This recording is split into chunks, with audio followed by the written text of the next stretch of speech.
That's it. There it goes. Tell you what, that's a heck of a name for a running back. Number 5, Jason Ferrari.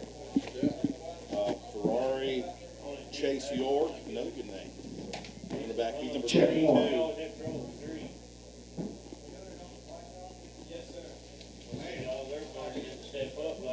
Boy, it's hard to find the numbers on this thing. Good evening, ladies and gentlemen, and welcome to Fall Sports Senior Night 2019.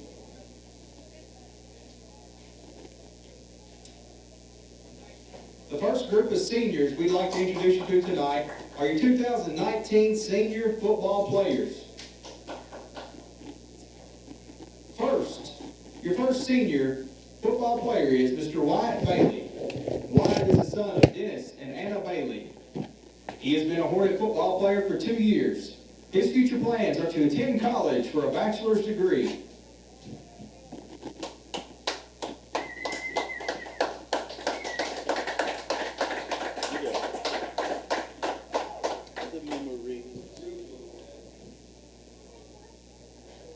Our next Hornet senior, Mr. Peyton Brooks.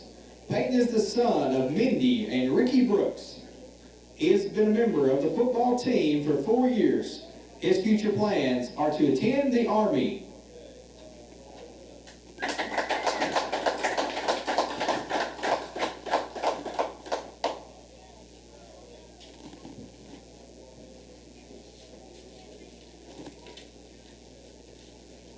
Our next Hornet senior, Mr. Ethan Carver. Ethan is the son of Tracy Irwin and Eric Carver. He has been on the football team for 3 years, and he plans to play college ball and get a business degree.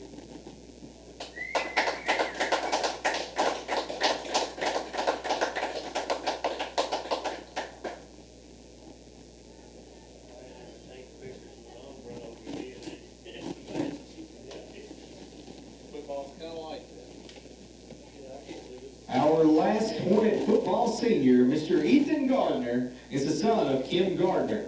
He has been on the football team for 2 years. He would also like to play college football and get a business degree.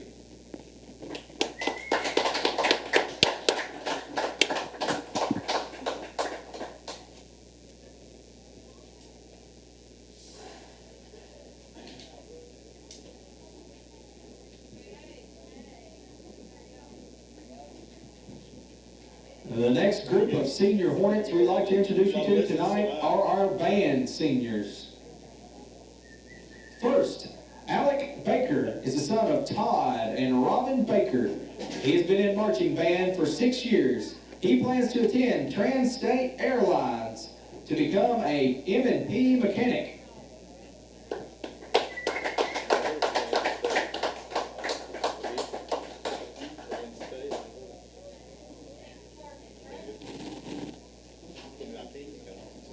Our next Hornet senior tonight, Miss Caitlin Bailey. Caitlin is the daughter of Barbara Bailey. She has been in marching band for 6 years. Her future plans are to major in nursing at Campbellsville University and go on to the military as a med evac.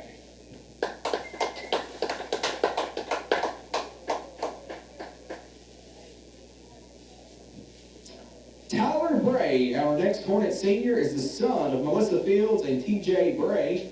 He has been in marching band for 6 years. His future plans are to attend Campbellsville University with a major in music education and a minor in band.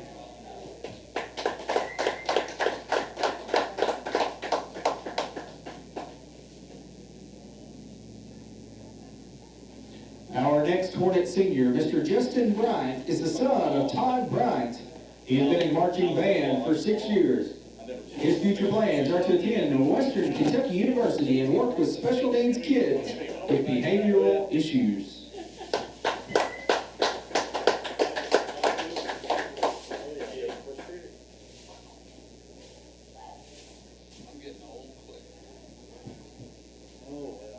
Our next Hornet senior, Miss Valerie Gibson, is the daughter of Gina and Dave Gibson.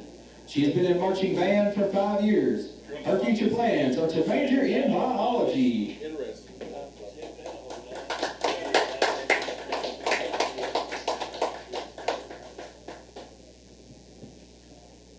next Hornet senior, Mr. Cody Hart, is the son of Bill and Sarah Hart. He has been in marching band for 5 years, and his future plans are to get an economics degree at Western Kentucky University.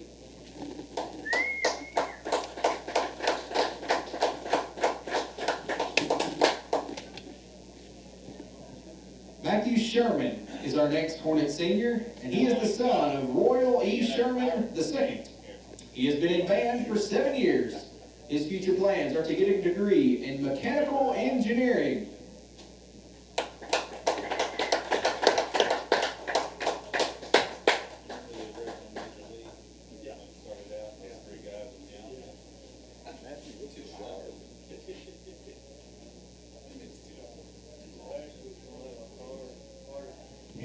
Our next group of Hornet seniors are your cheerleaders. Our first Hornet cheerleader senior, Miss Allie Coffey, is the daughter of Ricky and Missy Hammondtree. Allie has cheered for 6 years. She plans to get her bachelor's degree at the University of Louisville.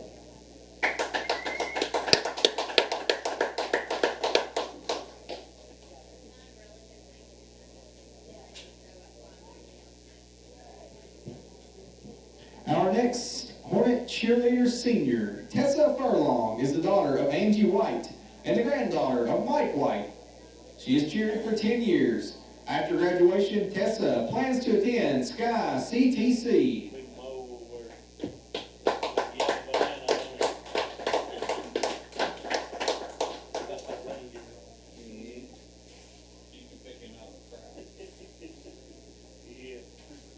Probably done that without a yellow jacket on. I only added to. Our last senior cheerleader tonight, Miss Destiny Geralds, is the daughter of Melissa Cappy. She is also being escorted by bonus family Josh and Rakanda Duncan Smith and Whitney Houchins. She has cheered for 13 years. Her future plans are to continue her career in healthcare with Edmonton Adult Day Care and become a phlebotomist.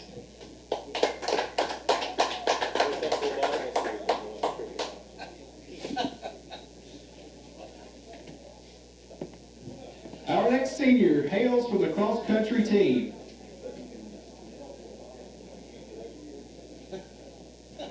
Gracie Tucker is the daughter of Chris and Angie Tucker. She has ran cross-country for 3 years. Her future plans are to attend WKU for a degree in accounting.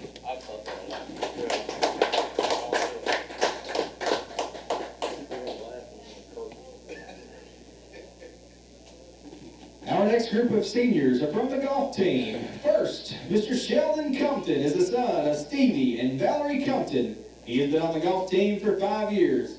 His future plans are to become an aviation engineer.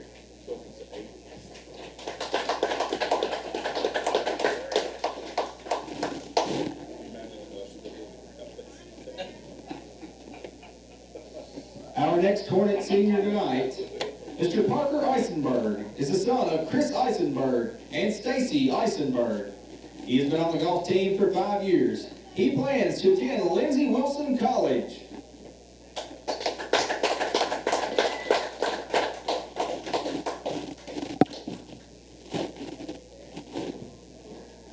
Zachary Shearer is our next Hornet senior, and he is the son of Jimmy and Jennifer Shearer.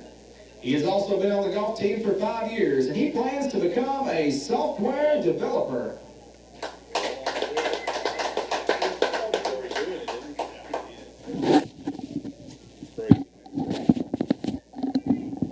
Our next Hornet senior comes from the volleyball team, and she is Miss Kelsey Fields, the daughter of Brian and Shannon Fields.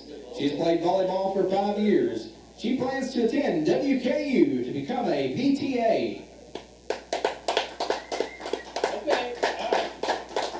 And our last Hornet senior, also from the volleyball team, Miss Connor Gallagher, is the daughter of Matt and Candace Gallagher. She has played volleyball for 4 years. Her future plans are to play college tennis and obtain her RN.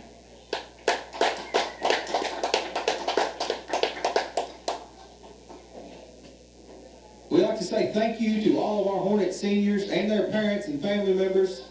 for all the hard work you put in over the years, and we hope you all have a great night, and good luck in the future. Thank you all. Well, it's a bad habit of whistling while I clap. I don't know why I do that. I've learned how to kind of whistle like that.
Yes, sir.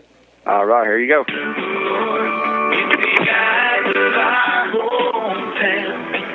Why don't you leave her alone?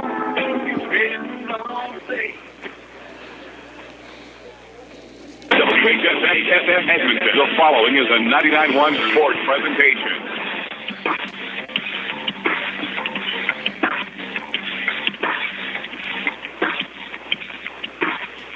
Hello again, everybody. It is time for Friday Night Lights. The Hornets taking on Greene County.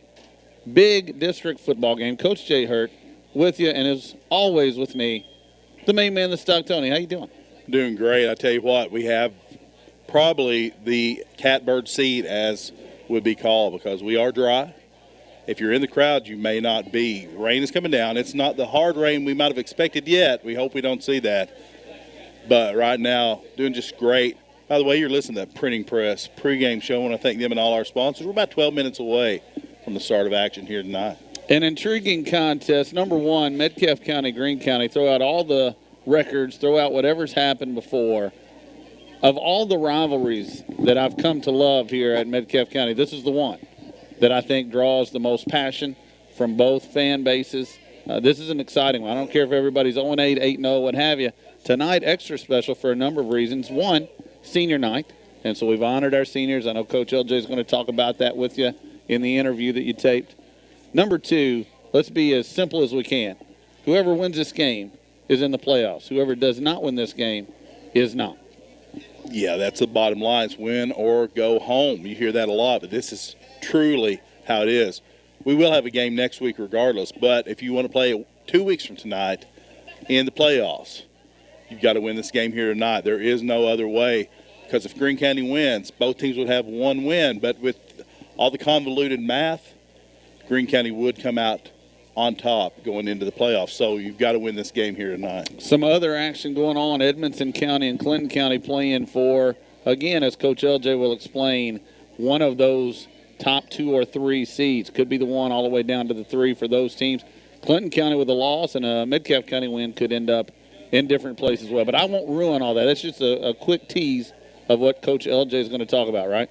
Oh, yeah. He's got going to talk seniors. We're also going to mention all the seniors, not just football, but we had cheerleading, band, golf, and volleyball here tonight at the halftime show, Edmonton State Bank halftime show. Excuse me, yes, the Edmonton State Bank halftime show. We will mention all seniors, talk about their accomplishments. But senior night is such a special time because most of these people, I've heard up to 12 years spent. That's basically your whole school career spent sort of honing your craft. These guys here, you can only play 4 years of high school football, but these guys here put in 2 to 4 years, and you know now it comes down to not only probably your last game here on the hill. This is one that could extend your career at least one more game. You know, I was at a conference today, and we were talking a little bit about community involvement, and these people were from all over the country, and they were asking in the session, how is your community? Does your community come out to the football games and the basketball games and graduation, all that stuff? And I was thinking, yes, and yes. We've got a good crowd tonight. I know we have a lot of people listening at home because of the weather and the rain, etc. Hopefully you're not only listening but also watching on Channel 95 or the YouTube channel, Hornet News Network. But the point that I wanted to make is it's a special night, win, lose, or draw. It's a special night regardless of your record because we have 4 guys that, as you said, have put in all that time to be a part of this for the rest of their lives. And that's the thing. I've always felt this way. When you make it through the whole season, when you make it to senior night, when you finish out your career, you graduate, but you never leave being a part of the program. Yeah, you said it really well. You're always, no matter where you go, if you play on, I heard some guys had aspirations of college careers, but whether you go play at college or whether you never play another down, you always have this to come back to in these homecoming games and the senior night games, the more special games. You come up here and you look at the field and you know that a part of you is left on that field. Tonight, 4 guys, again, probably play their last game here, barring, as Coach LJ will say, some things happening in the playoffs. We have a lot of stuff happening here. You mentioned all the seniors. Some of those seniors are band seniors as well. They have some big events happening tomorrow, as does the cross-country team. Volleyball wrapped up this week. A tough loss in the first round of the district. But they had a really nice season, a winning record, a lot of wins for the volleyball team. And so A lot of good things happening here for the Hornets. Yeah, really close game against Russell County. I believe Tuesday night, the volleyball team and the band and cross country with big competitions. As you mentioned tomorrow, I think we're going to talk to Mr. Graham at halftime. He's going to give us some insight as to all the events that have been taking place or will be taking place this weekend. We're about 7:50 away, by the way, from the start of this one. You're listening to the Printing Press pregame show. Yeah, and with that, let's take it back to the studio for a couple minutes. When we come back, we'll have that interview, and we'll get ready for some Metcalfe County football we're excited about. Again, 2-minute break. You're listening home for Hornet Sports and the KY Sports Guys. 99-1 the Hoss. Does your business need help making a good impression? Then call the Printing Press in Edmonton today at 270-432-3964 and let the professional print team help your business stand out in a crowd. Whether you need business cards, envelopes, letterheads, receipts, or maybe you're in the market for custom print specialty items like ink pens, magnets, tumblers, and magnetic signs, just to name a few. The Printing Press offers thousands of products to help you take your business to the next level. With great customer service, local delivery, and decades of experience in printing, advertising, and design, their team is ready to assist you with all of your printing needs. Stop by their office located at 406 South Main Street in Edmonton or call the Printing Press at 432-3964 today. And remember, you never get a second chance to make a first impression. So make it count with custom printing from the Printing Press.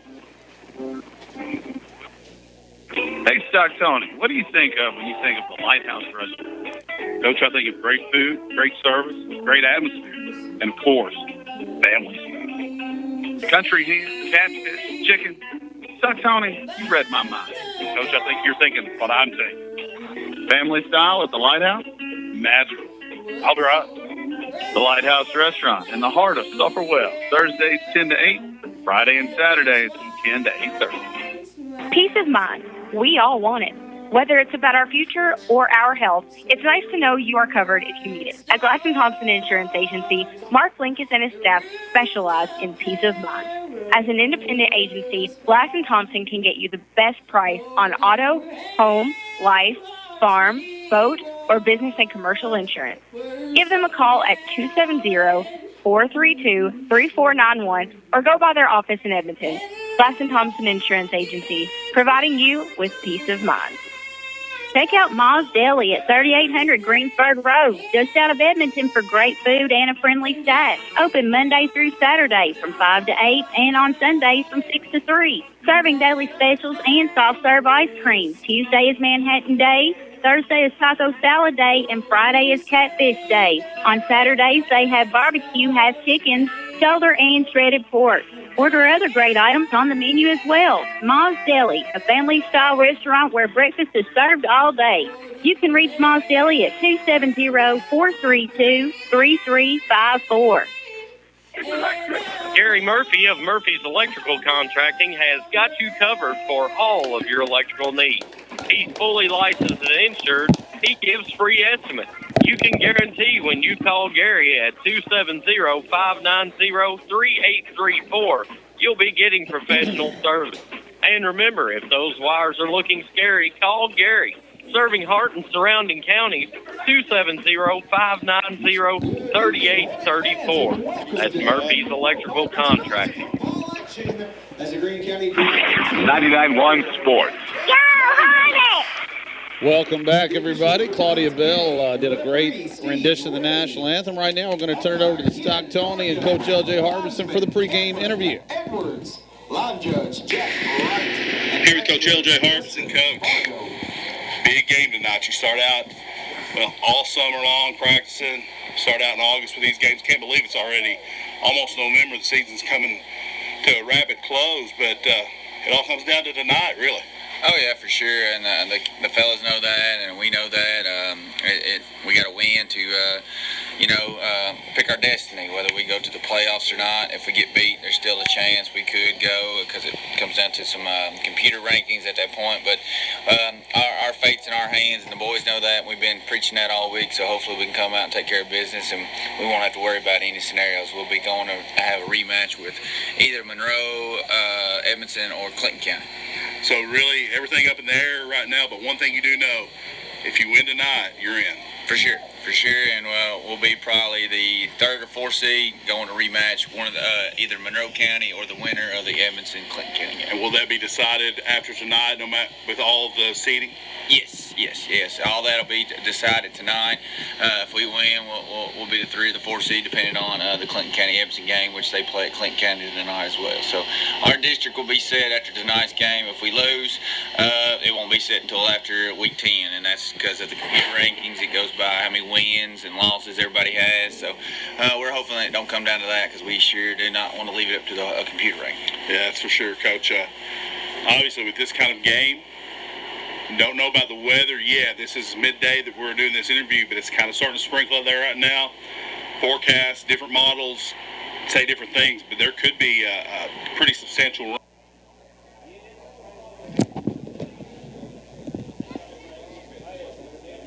Hang with us, ladies and gentlemen, because we have substantial rain. I think how did he answer that question? Yes, he said that, the interview cut out. We apologize for the technical difficulties. Coach LJ basically said that the rain could be a factor. Here's what we know about Greene County. I'll kind of sum up what he was saying there as well. Greene County is a running team, a team which passes very little. In fact, they have 3 backs with over 200 yards, 2 of them with over 500. Jason Ferrari, yes, I said that right, and Chase York. Ferrari's a great name for a running back, right? It is indeed. Let's see if he runs like a Ferrari. We're hoping no. And Zach Ferguson is the 3rd person. He's the quarterback. He's the 3rd person with over 200 yards, but Ferrari with 557 and Chase York with 521. So they're going to be a team.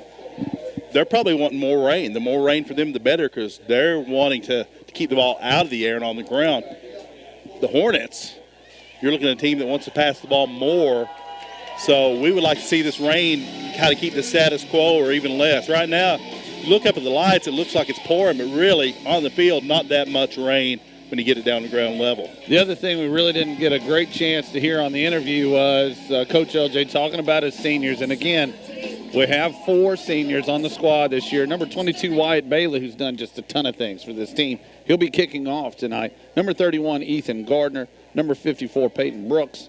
And number 58, Ethan Carver. Those 4 young men were the captains tonight. Greene County won the toss, and they have elected to receive. And we are almost ready for some football. One thing you also would have heard Coach LJ mention is the leadership role of the seniors and how the seniors in practice this week have stepped up and given an extra bit of leadership and taken on even more of a leadership role with the young team that we have here with the Hornets this year. So not only those seniors being captains, but true leaders in practice this week. If you're watching us on Channel 95 or the YouTube channel, you saw one of the officials, which maybe tells you how cool it is. He was jumping around out there like a cat on a hot tin roof. And I think he's stretched out and ready. Hopefully the guys are as well. Wyatt Bailey puts the football on the tee at the 40, and we are almost underway. Yeah, he was a nice vertical. Thank you. No, from him, yeah. I said thank you on his behalf. I didn't do it. He did it. I've not jumped like that since I was, never actually. Never had that kind of leaping. Not even when you put up 64 on those kids in the church league. That was mostly set shots. Folks, we want to thank all of you for joining us. You've been listening to the pregame show sponsored by the Printing Press. Wyatt Bailey puts a toe to it. Essentially a little onside that's bobbled. It's loose, and I think it's Hornet football to start this game. Let's see. Waiting on the officials to get into the pile and dig it out. Up they're pointing Greene County. That ball was up for grabs. But Greene County must have been a little stronger at the bottom of that pile.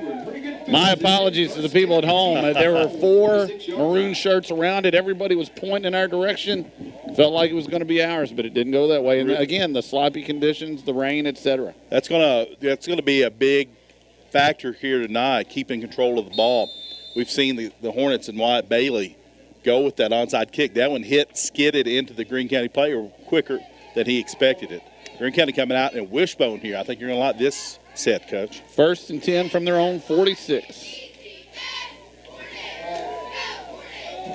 Trying the left side and stacked up nicely by the Hornet defense. It's tough to see who made that one on the far side, but I believe was number 44, Cole Shot. Give credit to Cole on the tackle. And again, you mentioned it. This is a running team. You're going to see a lot of running football. the first attempt, the Hornets were ready. 10 for the Dragons. I think the audience who's at home knows that now because we talked about it. The Hornets have watched film on this. They've seen Greene County run a lot. Throwing a pass every now and then, but they're not going to do it much. Give it to the fullback straight up the middle, and again, he is stacked up. That looked like number 56, Tanner Jesse, to me. Tanner Jesse getting good penetration, getting in from behind, allowed him to get 0 yards on that one. It's going to bring up 3rd and 10. We're 1 minute into this one here. Hornets forcing Greene County to 3rd and long near midfield. This, as a running team, Greene County not wanting to get into these long situations, so the Hornets got them right where they want them. Again, just underway, 10:50 to go. Clock runs first quarter. Greene County moving left to right on your radio dial. They have it 3rd and 10 from their own 46. Hornets show blitz from the right side. They do blitz. Hand off to the fullback. He's got a big hole, and he's going to have a first down, dragging some tacklers inside the Metcalfe County 45 to the 43. Gabe Zummerly with initial contact on that one.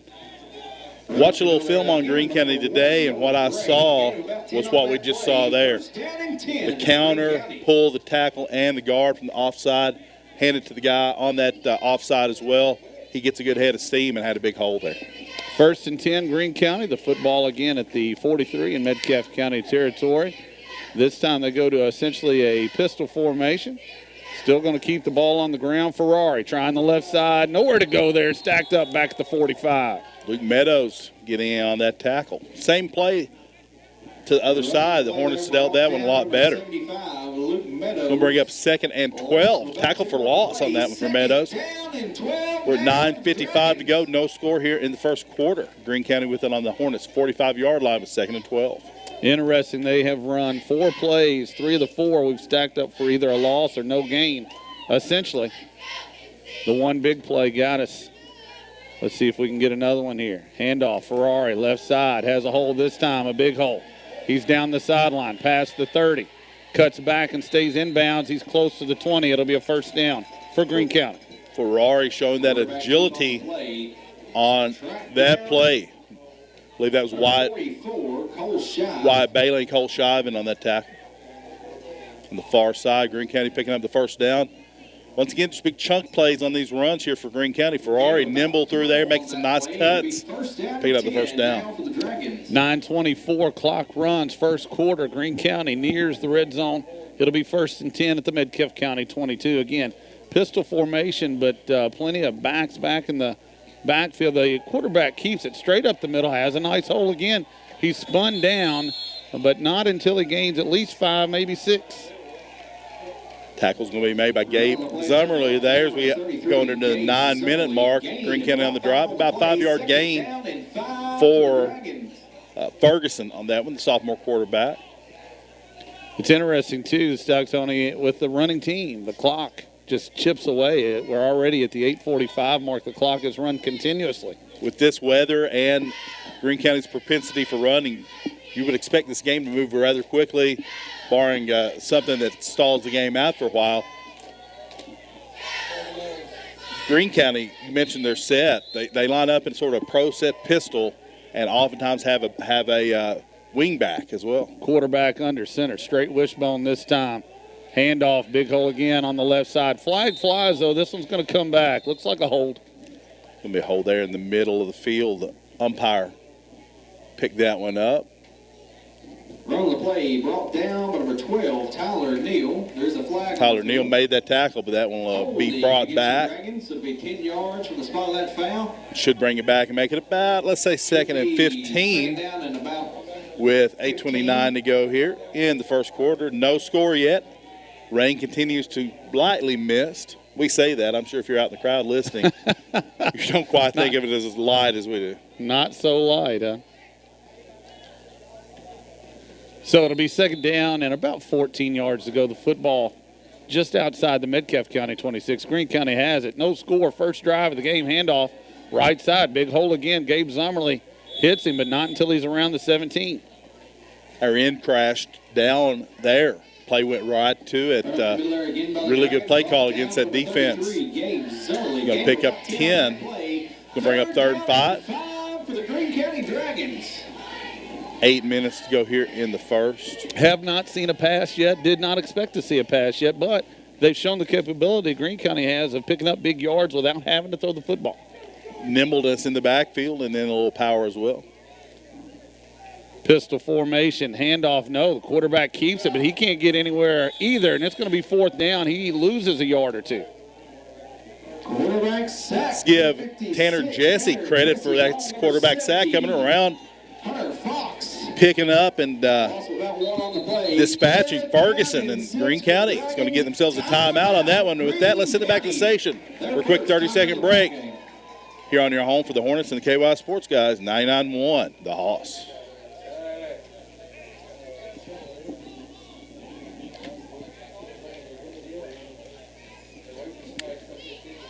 And we'll just keep it right here. 7:28 to go, first quarter. Let's keep it right here and thank all of our sponsors. Sure.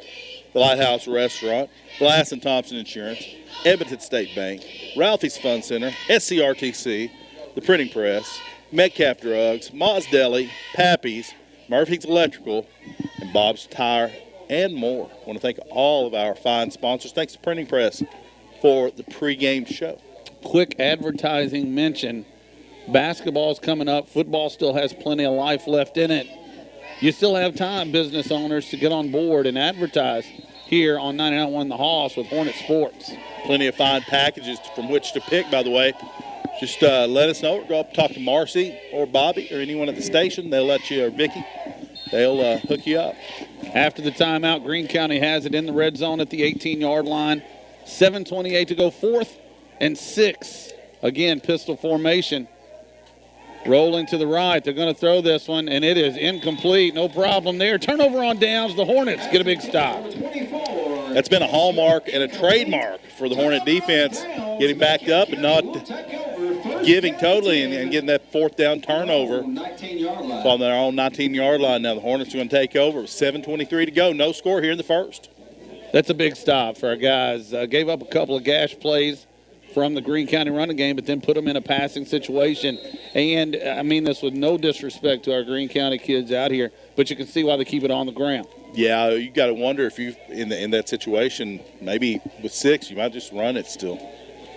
Peyton Dial, the quarterback for the Hornets, puts a man in motion.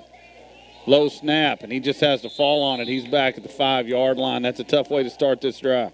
When you're in shotgun formation, maybe that's part of the reason Greene County has gone under center some with wishbone. We don't know. When you're in shotgun formation, you've always got that possibility anytime, but especially with a wet ball.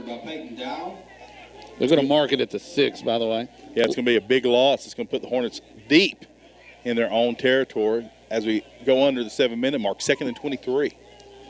Clock continues to run here. First quarter, first possession for our Hornets. We appreciate everybody listening on 99.1 The Hoss and hopefully watching the live stream. Big thanks to Anita Love and her crew for putting that on for us. Peyton Dial in the pistol, stands at his own goal line, gets the snap this time. Quick throw. Luke South has it. A short gain. Complete to number 15, Luke South. Little quick slant there for South. It's going to pick up about 3. Gain of about 4 on the play. We're going to look now. Obviously, you don't want to take too much of a chance, I don't think. Wet ball deep in your own territory. You're probably going to look to get some yardage if you break something good. If not, get yourself a little more room to punt. Well, and senior Wyatt Bailey, number 22, he's had a nice year punting the football, so you trust him and what he can do. At the same time, you'd love to get some yardage at least, if not a first down. Give him a little more room. Peyton Dial has Gabe Zummerly behind him. Asks for the football, and he has it. He rolls to his right. He's going to throw. Set up the screen. Zummerly has it at the 10. Needs to make a man miss. He does. He's in trouble past the 15, gets to the 17. Nice yardage there. It'll still be 4th down. A nice play. Kind of 2 players, two Hornet blockers went to one man and left one guy open. But that's the one who made the initial contact on Gabe. But you like that play. You like what it gave you some yardage. And it gives Wyatt, as we mentioned, some yardage here. So he's now going to stand at about his own 4-yard line. It is 4th down and about 11 yards to go. Metcalfe County deep in its own territory. Good snap back there. Bailey puts a toe to it. Nice end-over-end kick. Lands at the 45. Takes a Hornet bounce towards midfield and crosses into Greene County territory. And finally rolls out of bounds. It was angling towards that sideline. and it stops at the 46, and that's where Greene County had it to start their first drive.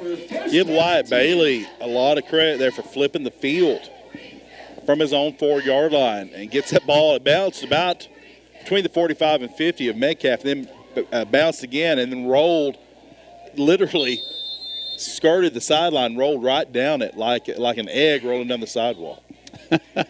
That was fascinating to watch because it just eked towards the sideline but wouldn't get there. Greene County has the football. 1st and 10 at their own 46. Handoff. Trying the right side. Hit. Stacked up. Push back. Ball's loose.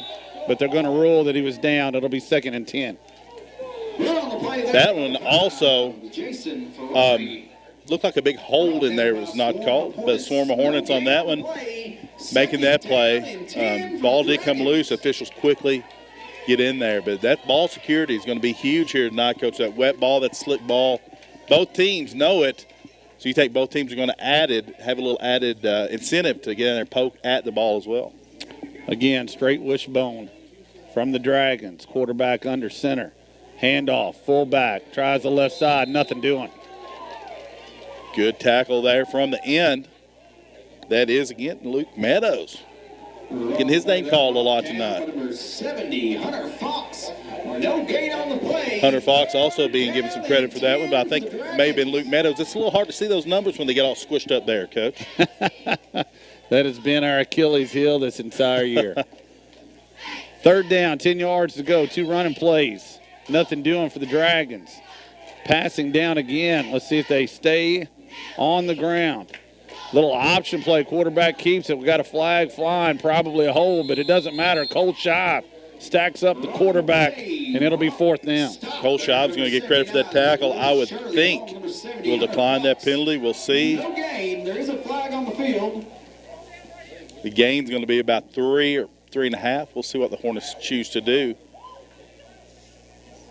Yeah, the football's out to the 49-yard line in Greene County territory.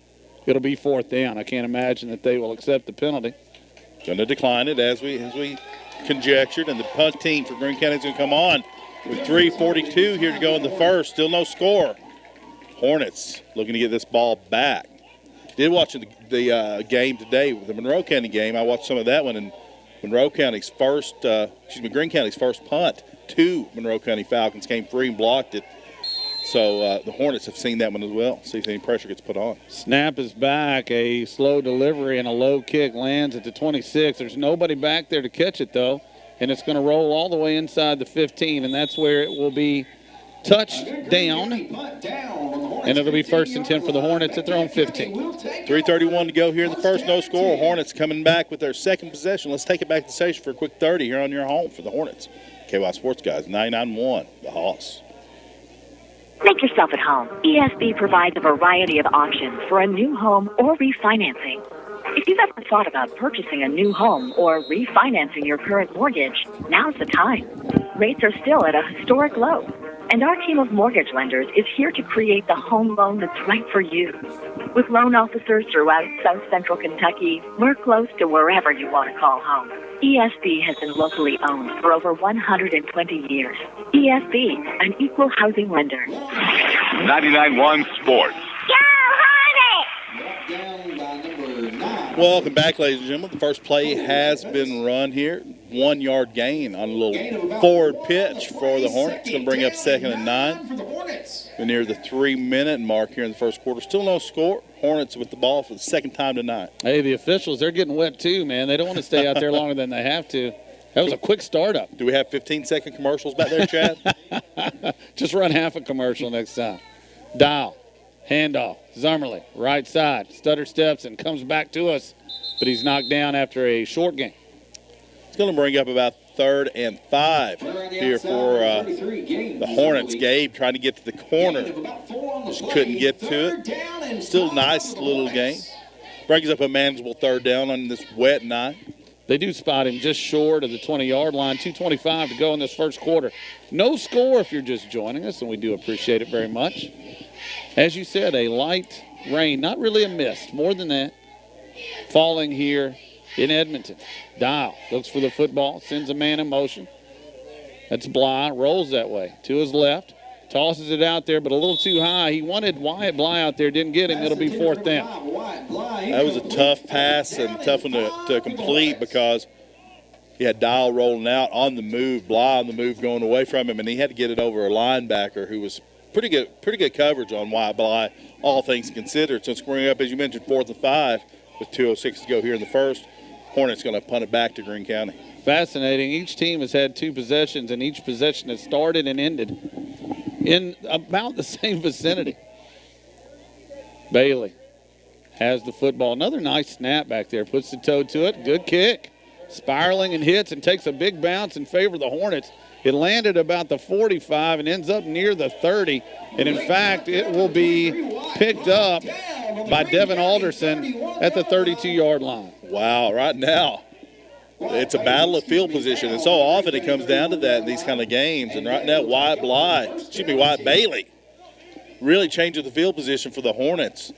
Nice punt. I don't know what that would equal up. I can't do that math that quickly, but that's a really nice punt. Let's go 20 and 50 is 30, and that's nearly a 50-yarder. Let's give him 49. Let's do it. Let's give him 50. Let's give him 50. Why not? Just one more yard. 1:55 to go. Greene County has it. 1st and 10 at their own 31. A pitch and trying the right side. And taken down after a gain of about 3. Colt shy on that tackle of Ferrari. Give Wyatt Bly some credit on that one, too. From that corner position, came up, hedged in there, kept his contained, forced Ferrari back inside. Ferrari flattened there. By Colt shy. I love it. It'll be 2nd down and a long 7. Where do you come up with these? Someone's call it a gift, someone call it a curse. Greene County, handoff. Left side, big hole, but a nice tackle there. Saves some big yardage. Past the 40, it'll be short of a 1st down. Tackle there by, I believe that's Tanner Jesse. Tanner saved that from going to the house, as it looked like to me. He was going a long way for sure. Make it Ethan Carver, perhaps. Yeah, that's Ethan Carver. That's 6 and that 8 on those uniforms. Apologies. 3rd and 1 here. Big one for the Hornets. And again, Greene County able on the ground to get a couple of gash plays. Straight handoff this time. Plenty for the 1st down. It's going to be maybe closer than I think, but it'll be 1st down Greene County. Luke South made the initial contact on that one, coming up from that safety linebacker spot, 34 seconds to go here. The clock runs in the 1st quarter. We'll see if Greene County wants to try to play get another play off here. They're going to be content to take it into the 2nd. I believe you're right as the clock runs at 20. Interesting competitive football game here, but no score. A battle of the defenses, which is interesting. Greene County has scored some points. They've put some points on some people, but not tonight, not so far. It'll be 1st and 10 for the Dragons. When we come back, that's the end of the first. Let's take it back to the studio for 30 seconds.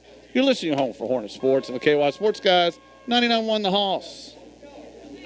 GSB Services is proud to announce the opening of Bob's Tire and More. Serving Edmonton for 65 years at the junction of 68 and 80, Bob's Tire and More offers tires, 4-wheel alignment, and a full line of auto parts. They have a full-time mechanic, Matthew Brown, who is there to meet your needs 7 to 5 Monday through Friday and 7 to 12 on Saturday.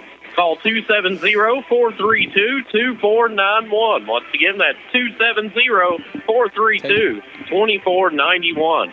Bob's Tire and More, a Park City Auto Parts supplier. 99.1 Sports. Go, Hornets! Welcome back, ladies and gentlemen. Stucktown along with Coach Jay Hurt. 1st quarter in the books here on the hill, under the rain and under the lights right now, 0-0. Greene County with the ball, 1st and 10 at their own 42-yard line. Get some quick stats here for the Hornets. We're going to give you those tackles. Got Cole Shaw with 2, Luke Meadows with 2, Ethan Carver with 1, Gabe Zummer with 3.5, Tanner Jesse with 1, Luke South with 1, and Wyatt Bailey with a half. We'll get you the full stats during the Edmonton State Bank halftime show. Snap comes.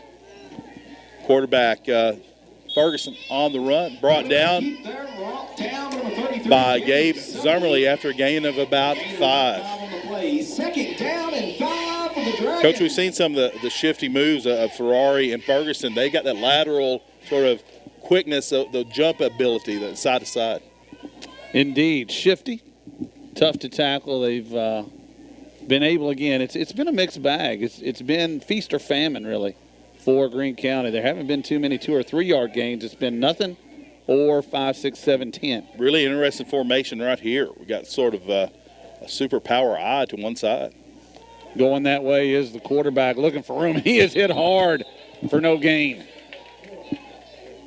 Believe that is big. Will Shirley toppling Ferguson there. Ferguson turned the corner there, and he saw about 6'6" of Will Shirley staring him in the face. That was a nice tackle. I know on the Hornet News Network, if you're watching it on Channel 95 or if you're watching it on YouTube, you probably got a good look at that one. An impressive tackle by Will Shirley. Brings up 3rd and 5 from the 47. Greene County has the football in its own territory. Tough snap and a blitz, and he's going down. The quarterback is. Big loss on the play. Cole Shive in on that one. Got the sack, I believe. That's Tanner Jesse and Peyton Brooks also there. But you mentioned it so well. Double blitz. You had Brooks and Shive coming up the middle in the A-gaps. Snap was a little off, too. That's all they needed. Ferguson falls under a swarm of Hornets. 4th down and about 12 yards to go. The ball on the Greene County 39-yard line. Another punt. This snap's a little high. Chance to block it. Nothing happening there. Ball bounces at the 36 and then takes a Greene County bounce and will end up all the way inside the 25 at the 24. That's where the Hornets will take over 1st and 10. Want to appreciate the Greene County special teams player there. He was ushering the ball along, kind of trying to wave it through. Coach, you remember back in the 80s, I can't remember which third baseman it was, but there was a bunt laid down on the third baseline. He was blowing it out. Was it Bill Madlock? One of these guys might remember. I don't remember, but that was a great play. Somebody like Bill Madlock or somebody that he was blowing the ball foul. That was what the Greene County defender was trying to do there. And just for our listeners, the runner was awarded first. You can't do that. Dial.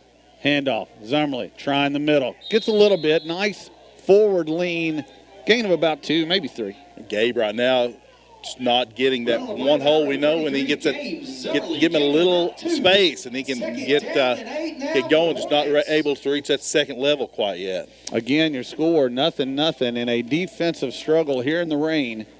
9.5 minutes to go, second quarter. I want to thank statistician Justin Bruce for getting us the quick information. That was Lenny Randall, Mariners third baseman. Lenny Randall. So maybe Justin Bruce, chief researcher and information man. Probably the thing Lenny Randall is most known for, and I did not know that was Lenny Randall. Maybe the only thing Lenny Randall's known for. 2nd and 8, handoff again, trying the middle. Zummerly fights forward, maybe gets a yard. Tough sledding in there for Gabe.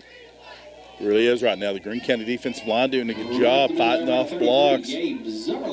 And they're not getting really a lot of penetration, but they're putting up a wall right now, hitting Gabe right at the line of scrimmage. Again, the football at the 27 in Metcalfe County territory. It's 3rd and 7. Luke South brings in the play for the Hornets. We're at 8:35 and counting.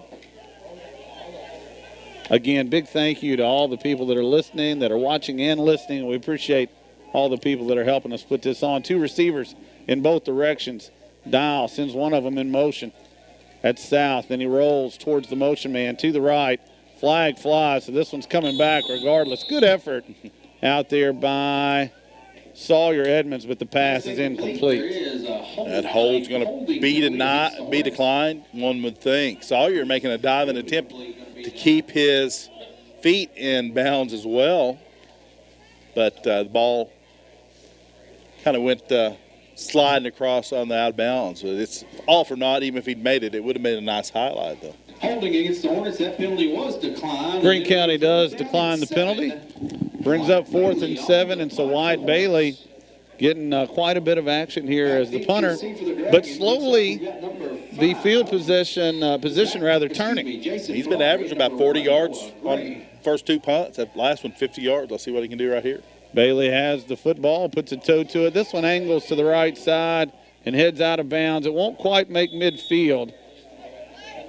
And the spot will be at the 48 in Metcalfe County territory. That's where Greene County will take over with 8:06 to go in the first half. Nothing is the score. Nothing.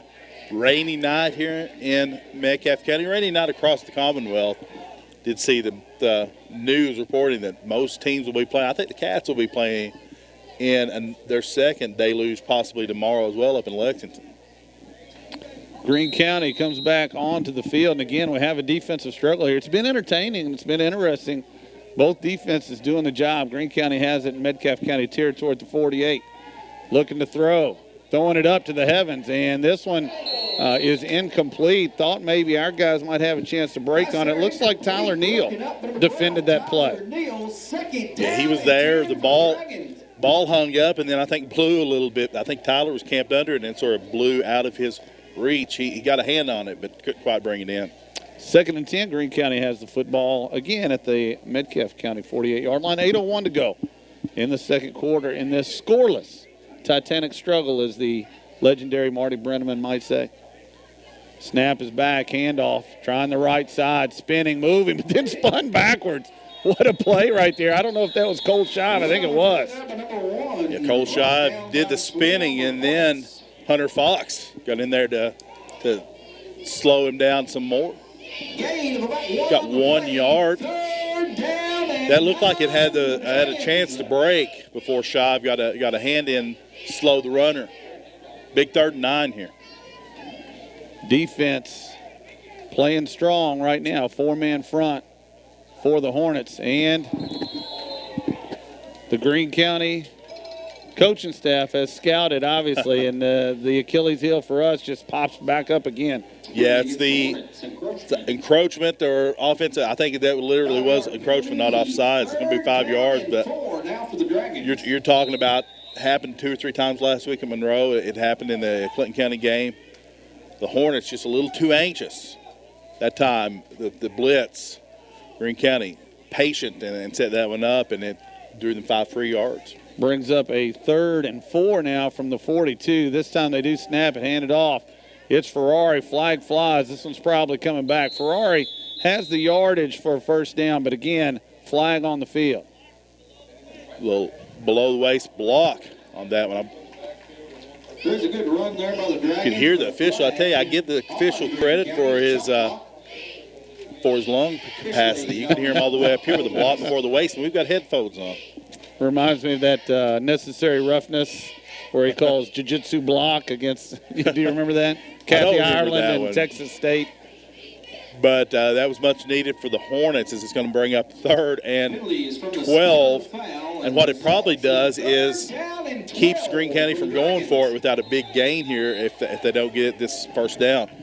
At 3rd and 4, as they had it, you're probably looking at 2 downs. Right now, you're probably looking at they need a big gain here. Clock runs, 6:50 to go, snap back. Quarterback keeper, he's going nowhere. It'll be 4th down. Going to see Peyton Brooks on that, Dakota Shaw on that tackle. Gain about 2 on the play, 4th down and 10. Atoning for that earlier mistake of the encroachment. I believe that was on Dakota as well. So he makes the stop. And in actuality, again, you're talking, that was pretty close to where this originally was going to be played from. 4th down and about 10 yards to go. Snaps back. Greene County's punting it again, and this one is a low wobbler. Hits at the 35.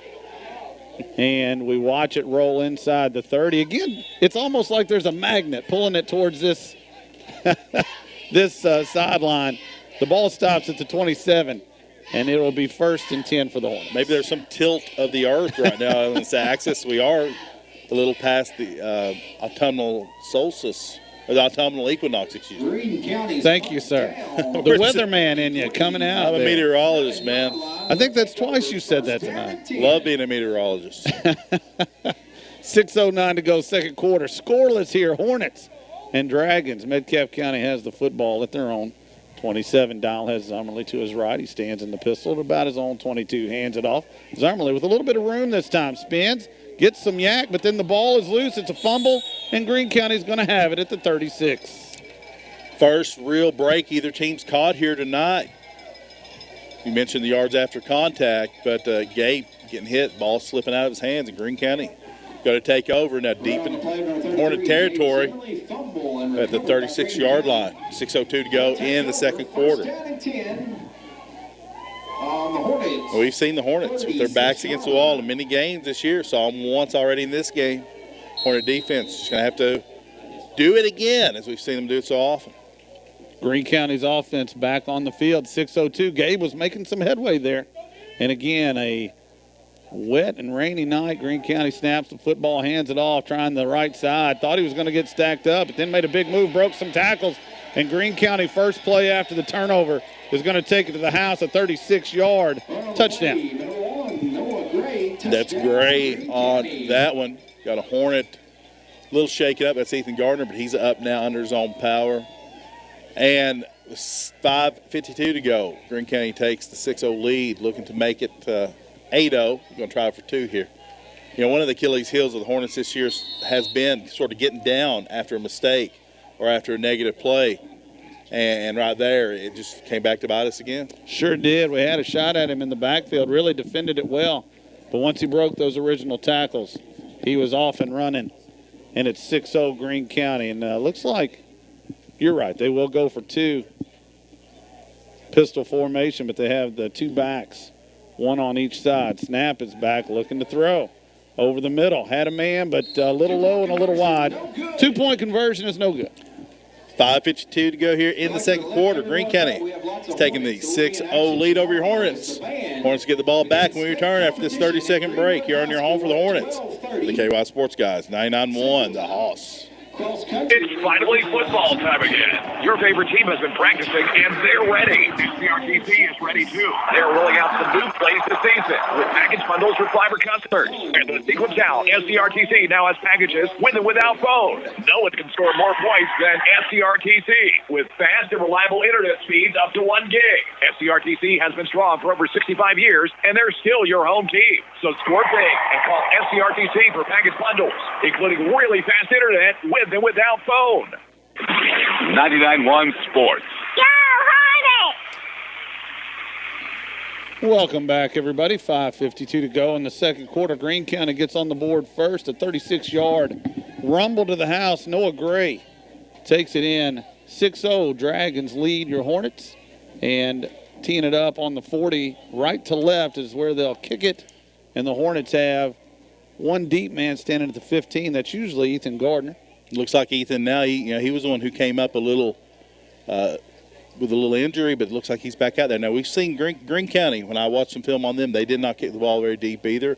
So our up men, our front guys on the front line are going to have to be ready for a ball that might skid off this wet turf or bounce any number of ways. The only kickoff of the game so far, Wyatt Bailey, essentially an onside or nearly recovered by the Hornets, and so have to make sure that that's not reversed this time. Here is the kick. He kicks it deep, end over end, lands at the 18. Picked up back there by Gardner. Has a little bit of space to the 26. Out to the 33. He's hit hard, and he's down right there. When the Hornets watched this one back, I think that Sawyer Edmonds going to get some cheers from the crowd and the coaching staff with a huge block on that one to give Ethan some extra space. 5:45 here, you mentioned. Hornets going to take over, down 6-0. Looking for some positive yardage, looking for their first down of the night. And again, that last play before the fumble had some promise to it. So we'll see if they go back there or not. 2 backs in the backfield with Peyton Dial. Asks for the football and gets it. Handoff again up the middle. Big hole. Zummerly, 45, 50, makes a man miss. And he's drugged down. That was a touchdown-saving tackle there by the young Dragon defender, but a huge game for Gabe. You know Gabe likes that one. You know that tastes good right now after giving that ball up and putting the Hornet defense in the bad spot to get that big gainer on that one. 5:30 to go. Plenty of time here. Oh, all kinds of time. Gets the football out to the Greene County 45. Let's make that a gain of 22 big yards. And again, he basically had 1 man to beat. Kind of like seeing one going through the net here, too, for a shooter. Maybe let's get the Hornet offense going. Dial asks for the football, low snap, but he keeps it. Zummerly up the middle again. Pushes forward and gets 2, maybe 3. Pretty much the same play. He had Hornet lineman pulling from the left, leading that run, with the block. It's going to bring up second and a long 7, short 8.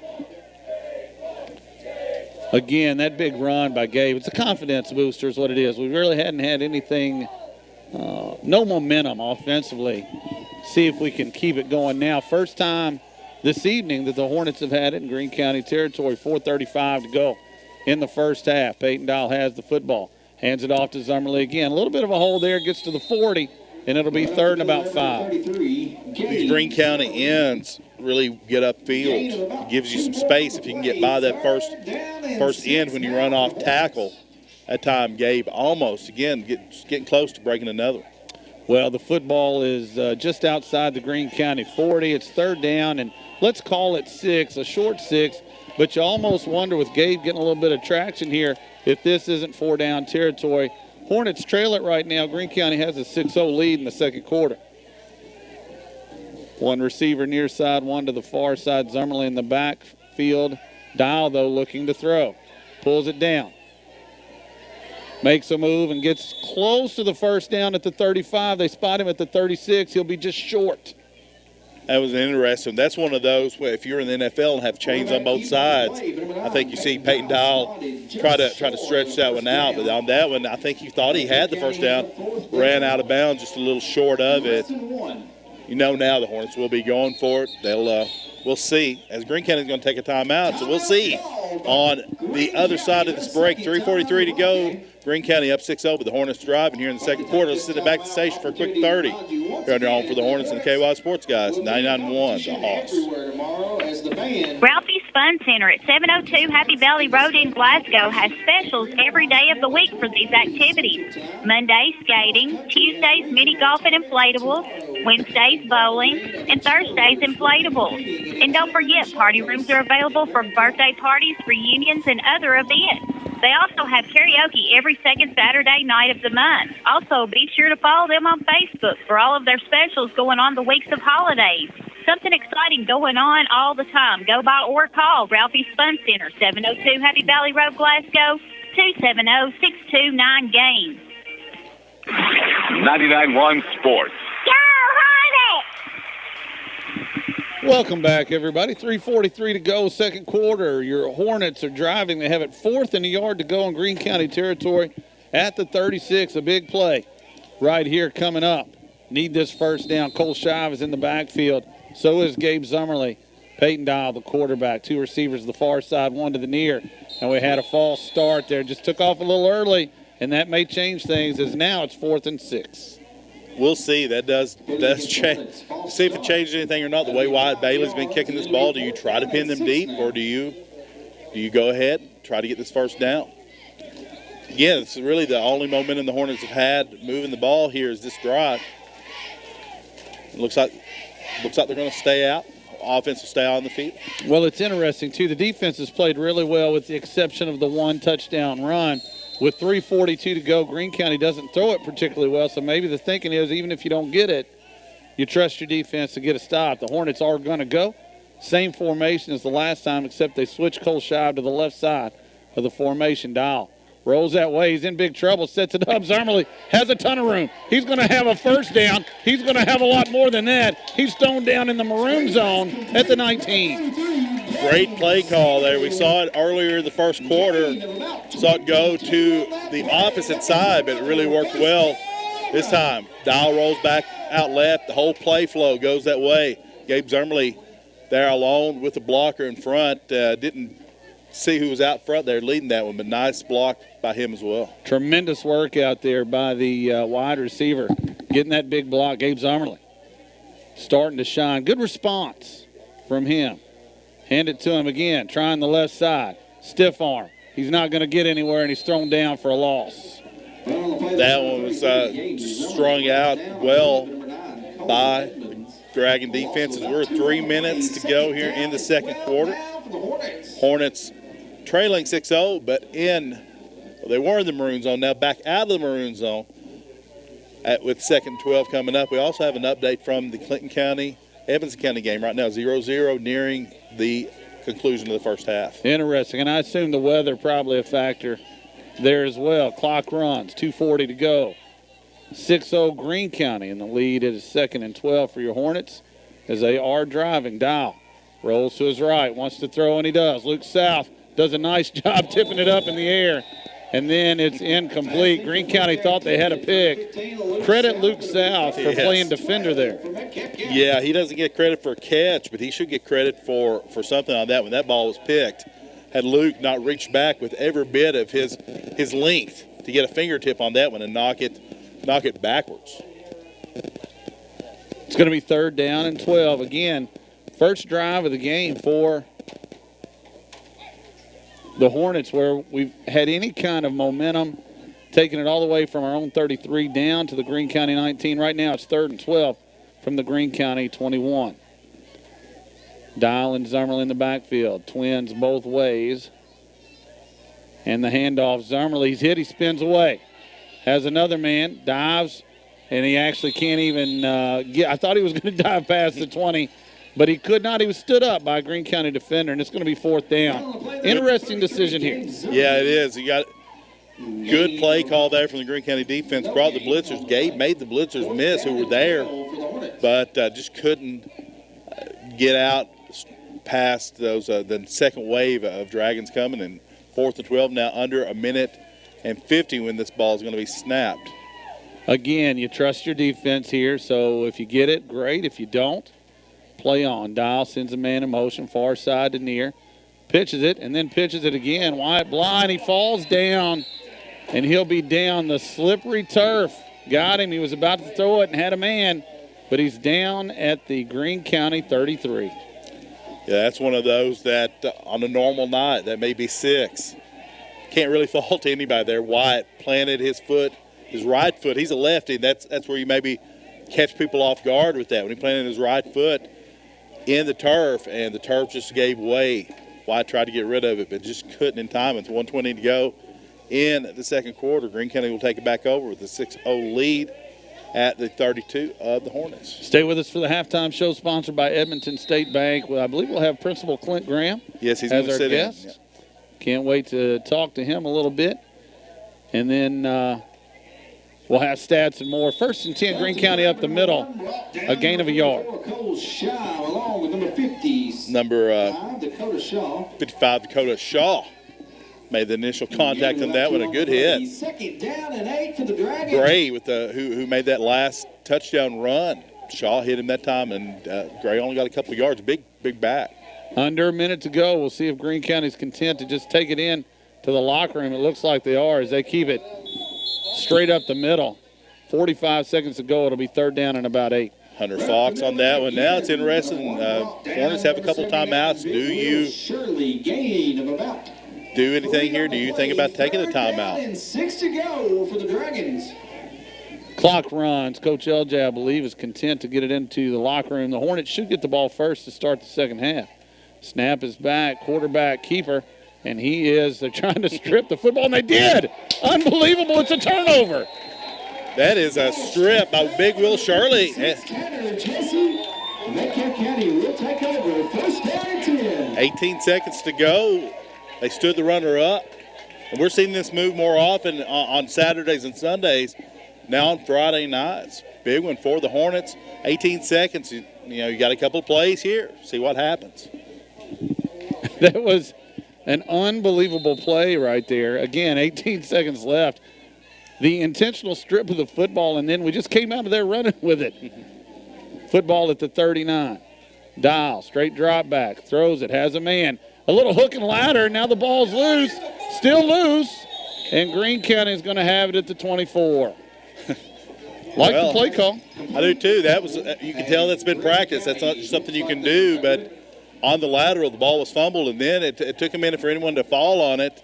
It was a live ball. Greene County does with 11 seconds to go in the half. They're going to take it back over. Interesting. I'm trying to keep some stats up in here. I have no idea how to keep that one. How to put that in there. It was about about an 8 or 10 yard gain, but then it was a fumble. 11.1 seconds to go. Greene County has a 6-0 lead. It was a really good design, the play was. See if Greene County's content to just get on out of here. Snap is back. Hit hard in the backfield. Will Shirley again. Clock will run, and that'll end the half. Stopped at the line by number 70, Hunter Fox, and number 79. All righty, we're going to end the half here. Hornets trailing 6-0, but as you mentioned, we'll be getting the ball to begin the second half. Edmonton State Bank halftime show coming up after this 2-minute break. We'll talk to Principal Clint Graham. So let's take back the station for 2. You're on your home for the Hornets. KY Sports Guys. 99-1, the Hoss.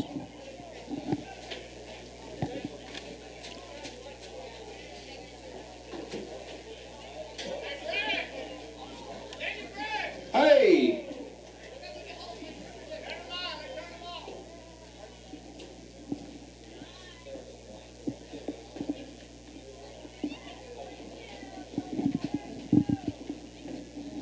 And thank you for staying with us here. It's halftime. Again, we're going to try to send it back to the studio for a couple of minutes. You're listening home for Hornet Sports and the KY Sports Guys, 99-1 the Hoss.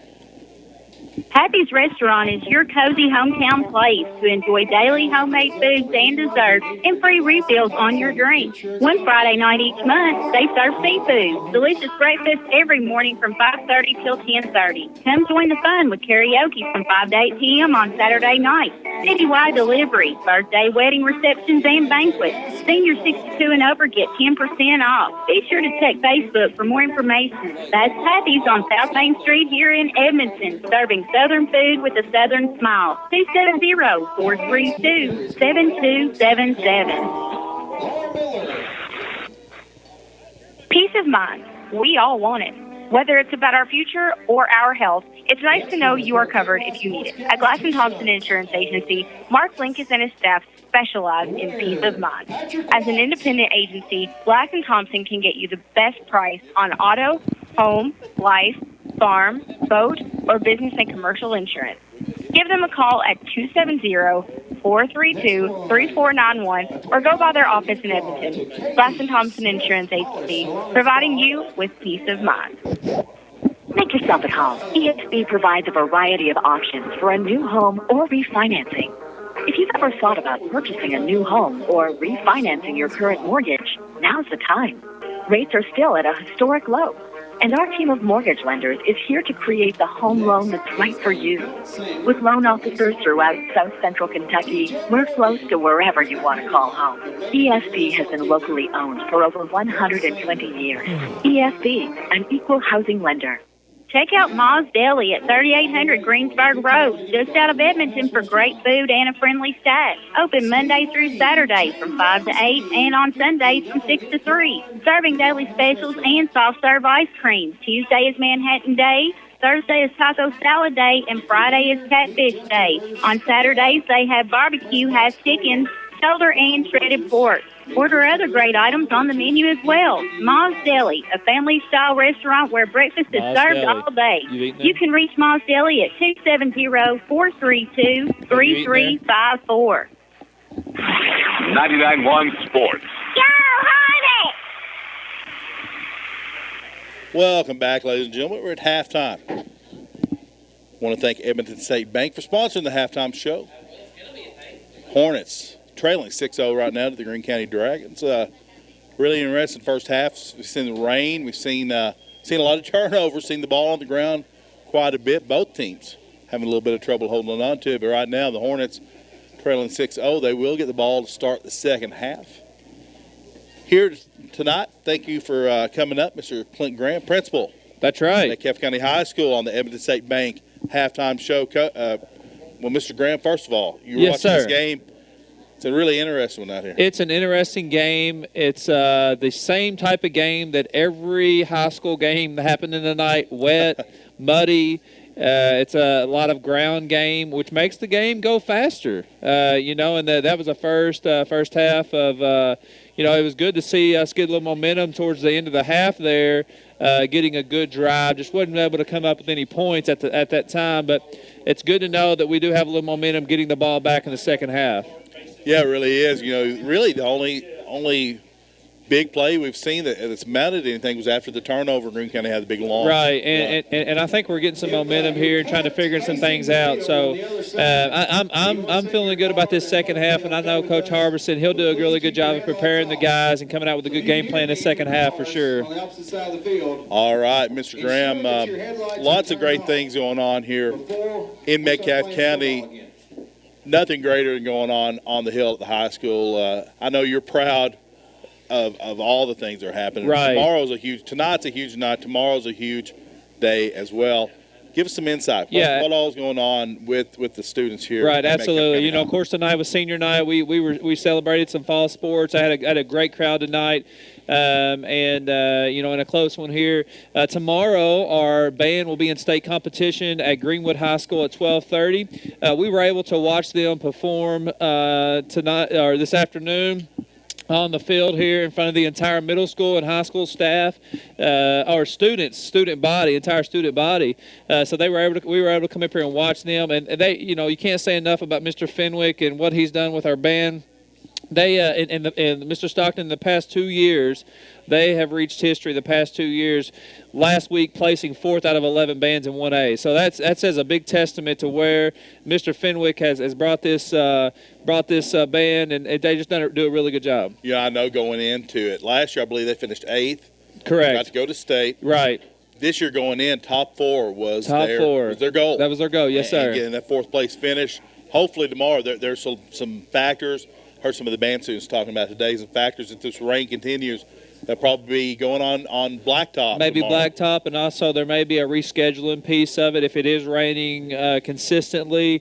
Obviously with the instruments and whatnot. So we just want to have everybody tune in to social media. If you plan on heading down to Greenwood High School, just check our Facebook or Twitter and check that out to make sure that they're still on. We should know this very early. Tell everybody where they can find that Facebook and Twitter. Okay, so Facebook is just Metcalfe County High School, and Twitter is at MCHS Clint Graham. So you can just find that. We post everything there on my Twitter page and then on Facebook, and we just want to get that information out. And as soon as we know results of tomorrow on that, we'll get that. But along with band, we got other things going on too, Mr. Stockton. We got a cross country. We'll be at regional in Bowling Green, and I don't know the specifics on cross country at this time, but I do know they are in Bowling Green, and they will be competing in a race there for the regional tournament. Also, cheerleaders. So cheerleaders are in a showcase tomorrow in Barron County, and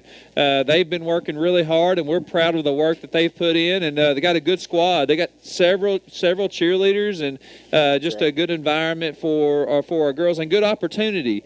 And so we're excited about what's going on. And of course, if you're able to get out maybe tomorrow night or even tonight, it's still maybe open. The corn maze is still going on. Miss Lynn Hawkins in Farm to School is down there doing the corn maze, and so we're excited about that as well. So just a lot of great things going on here. If you're in Edmonton, you don't have an excuse to say I don't have anything to do. Exactly. Go support our students, right? There really are so many things. I tell you, I call this a light rain. Now, I've been up here. You've been out in it. I'm not sure if it's a light rain, but it's not as heavy as may be expected. So if you're out there, go visit the maze. It's not that bad. Here. It's not that bad. It's a little chilly, but one thing is that it's just not that hard rain. So you can actually be out there in it a little bit, and we just want to encourage. And one thing I will say, I don't have to encourage too much because our community does a fantastic job of supporting our students, and I really do appreciate everything that goes on. And not only with our high school, but we have things going on at the elementary school as well. The fall festival is tomorrow at the elementary, and it starts at 4:00. So Mr. Gill, principal down there, does a really great job. So you got some inside things here, you got some outside things, but go check the fall festival out. And I'll tell you one thing, I do know this, I'll give a little plug for it. There's a silent auction, and there is a basket. It's a prom basket. It's got the prom tickets. It's got, I think it's got a dinner to Colton's. I think it's got like a nail package. Everything that you would need in a prom package to be able to bet on that and for a good cause. Put a good cause in it. But One of the things that we try to do, and we've talked about this, is the support that we get from the community. We could not be successful at what we do without the support of the community and the parents. So if you're out there and you're listening, from the principal of the high school, thank you so much for what you do. I think that I not only feel supported, but I really believe that our staff feel supported at the high school, which really does, wonders in our environment. So it really does. As a member of the staff, I will say definitely feel supported by you. We want to thank you for that. You're talking about winning and bidding on auctions and stuff. I want to give a shout out to Patrick White, by the way, won the KY Sports Guys shirt in the Glass and Thompson drawing. There were other prizes, but it's the only one that I heard. That's the only one. It's what I wanted to win. That's the only one. Even though I have some. Right. Hey, one other thing, too, and I will give a shout-out to our students. I like bragging on our kids. Our attendance has been phenomenal this year. As high school, when you're up in about 95, 96%, things are really good. And one thing that we're doing, and a big shout-out to Mr. Huffman, our DPP, he's allowing us to do some more attendance incentives. And one thing that we're doing, Mr. Stockton, at the end of the year, okay, I want you guys to listen to this. At the end of the year, the grade with the highest percentage of attendance gets a steak dinner. Everyone in the grade level. A steak dinner. Yes, that's right. So we're pumped about that. And, I don't know if that's helping or not, but it can't be hurting. Well, I want whatever grade it is. I think I was a member of that grade once, so I think I'm in on that. Coach Hurt is here, by the way, back behind us listening. Okay. He's not missed a day yet either. Right. Well, medium rare, by the way. Yeah, absolutely. And this is one thing that we like to do, and we want to create a good learning environment that our kids enjoy being at school. Statistics would show you that the more the kid is there, the more they're going to learn. But if we can get kids there, which they are, and have a good environment that we really do, good things are going to happen at the high school. And we're just really excited from the very top up, from Dr. Lyle down. We feel that support. We have the community support. We just have a great community to be a part of and to invest in students here in Edmonton. Yeah, after you go follow at KY Sports Guys on Twitter, go follow. Again, your handle is? MCHS Clint Graham. Yeah, you can go follow me at MCHS Clint Graham and look it up. I believe that's it. I don't really talk about it much. Yeah, follow at Sports Metcalfe, by the way, too. Yeah, you got Metcalfe Sports, and the main thing is, sometimes we tweet the same things, whatever, we get it out. We want our kids we want their information to be out there, and there's just so many great things going on, and I know not everybody can get out to everything, and so if they follow us on social media, then they can stay up to date. Also, don't forget, every Friday we have something what we call transmission telegram. So the telegram is just what's in the news for the week. It's me, Mr. Graham, the principal, just talking about what all the news are. You can find that on Facebook. You can find it on Twitter. Also, check out Mr. Trotter. Mr. Trotter has Trotter Time. That's every week as well. So you can check that out. Just make sure you stay up to date. I mean, Mr. Trotter at the middle school is doing a fantastic job with those kids and just really, really making those kids thrive. And also Mr. Gill at the elementary school, and check out their fall festival tomorrow. Want to give you a shout out for the telegram pun. Okay. Want to give Mr. Trotter a shout out for the alliteration on Trotter Time. Okay. Both you guys just making us English teachers feel really proud. Well, we do what we can, and thank you, Mr. Stockton. It's guys like you that make our school go because of the investment that you have in our kids, building their relationships, and creating a great culture. We're about 5 minutes away from start of action. I'm going to let you go with this one. We appreciate your time here. Thank by the you. way, senior night, such an important night. This is the second time through. Second senior night. You mentioned parents. Parents get to be also seen tonight, get to be appreciated a little bit. For some of these kids, 12 years in their sport, who's taking them to those games? Who's getting them there to those practices? And this is what I was talking to some seniors today actually at school, and I said, you'll always remember your senior night, but it's the parents that commit to always taking their kid to practice. Like in the morning, I know my son's got basketball early in the morning, got to get up early, and these parents have been doing this for 12 years. It's just a huge commitment, and I think these young men know exactly what kind of commitment, and young women that were recognized tonight know the commitment that it takes from these parents. Big shout out to our parents, and thank you so much for really investing in your child and making them great young men and women. All right, Mr. Clint Graham, principal of the high school, we want to thank you so much for all the time you give us. Thank you, and remember, Mr. Stockton, it's always a great day to be a Hornet, sir. It always is. About 4 minutes away from the start of action. The Hornets will get the ball back. trailing 6-0 to start the second half. Let's take it back to the station for 1 minute. We'll come back with stats on the other side on your home for the Hornets and the KY Sports Guys. 99.1, the Hoss. Gary Murphy of Murphy's Electrical Contracting has got you covered for all of your electrical needs. He's fully licensed and insured. He gives free estimates. You can guarantee when you call Gary at 270-590-3834, you'll be getting professional service. And remember, if those wires are looking scary, call Gary. Serving Hart and surrounding counties, 270-590-3834. That's Murphy's Electrical Contracting. Does your business need help making a good impression? Then call the printing press in Edmonton today at 270-432-3964 and let the professional print team help your business stand out in a crowd.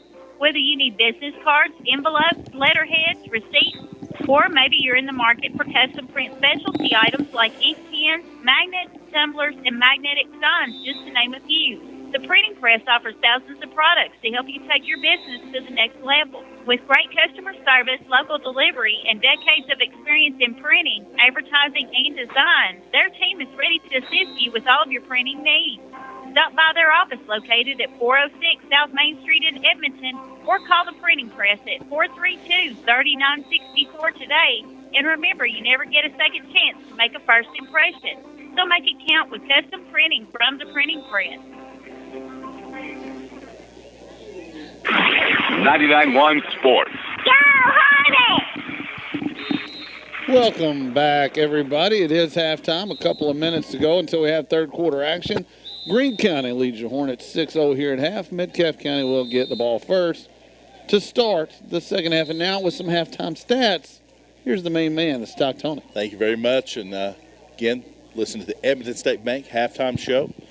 Through 2 quarters, Gabe Zummerly, 9 rushes for 37 yards. Passing, we've seen Peyton Dock complete 4 passes for 42 yards. He's completed those passes to 3 receivers, 2 to Gabe Zummerly for 29 yards. 1 to Sawyer Evans for 9, and 1 to Luke South for 4 yards. Kicking, big field position swings tonight coming from Wyatt Bailey. He's had 3 punts for an average of 35 yards. Really been beneficial when the Hornets have been back against their own end zone, getting that ball on the other side of the 50. Defensively, Gabe Zummerly leading the team with 4.5 sacks. Cole Shive with 3.5. Luke Meadows has 2. Ethan Carver 1. Peyton Brooks a half tackle. Dakota Shaw with a tackle. Luke South with 1 tackle. Will Shirley with 3 tackles. Colt and Tanner Jesse with a tackle. Cole Shive with a sack as well. I believe that was Will Shirley with the strip and a fumble recovery near the end of the half there for the Hornets. 6-0 is your score here at half. Appreciate listening to Mr. Graham and all the enthusiasm that he has for Metcalfe County High School and all the schools. So you have Telegram. That's his weekly YouTube program. It's it. Then you have Trotter Time. Trotter Time. What do we have for Mr. Gill? I don't know. That's Mr. Gill. How about I've been thinking on Down the Hill with Mr. Gill. There you go. Or The Spill with Mr. Gill. Chill with Gill. Oh, Chilling with Gill. Chilling with Gill. Put a lie in parentheses out there. Some ideas out there for you, Mr. Gill, if you're listening. So, on a serious note, we're excited for all the things that are going on with football, with cross country, with the band, with everybody that's participating in things here in Metcalfe County. Yeah, we wanted to real quickly get you all those seniors mentioned. Wyatt Bailey, Peyton Brooks, Ethan Carver, and Ethan Gardner, football seniors. Band, Alec Baker, Caitlin Bailey, Tyler Braid, Justin Bryant, Valerie Gibson, and Cody Hart. And Matthew Sherman. Cheer, we had Allie Coffey, Tessa Furlong, Destiny Geralds. Cross country, Racy Tucker. Golf, Sheldon Compton, Parker Eisenberg, and Zach Shear. Volleyball, Kelsey Fields and Connor Gallagher. It is time to start the second half. Your halftime show brought to you by Edmonton State Bank. We appreciate them very much. Greene County is about to kick the football away from the 40. Back deep to receive for the Hornets, number 31, Ethan Gardner.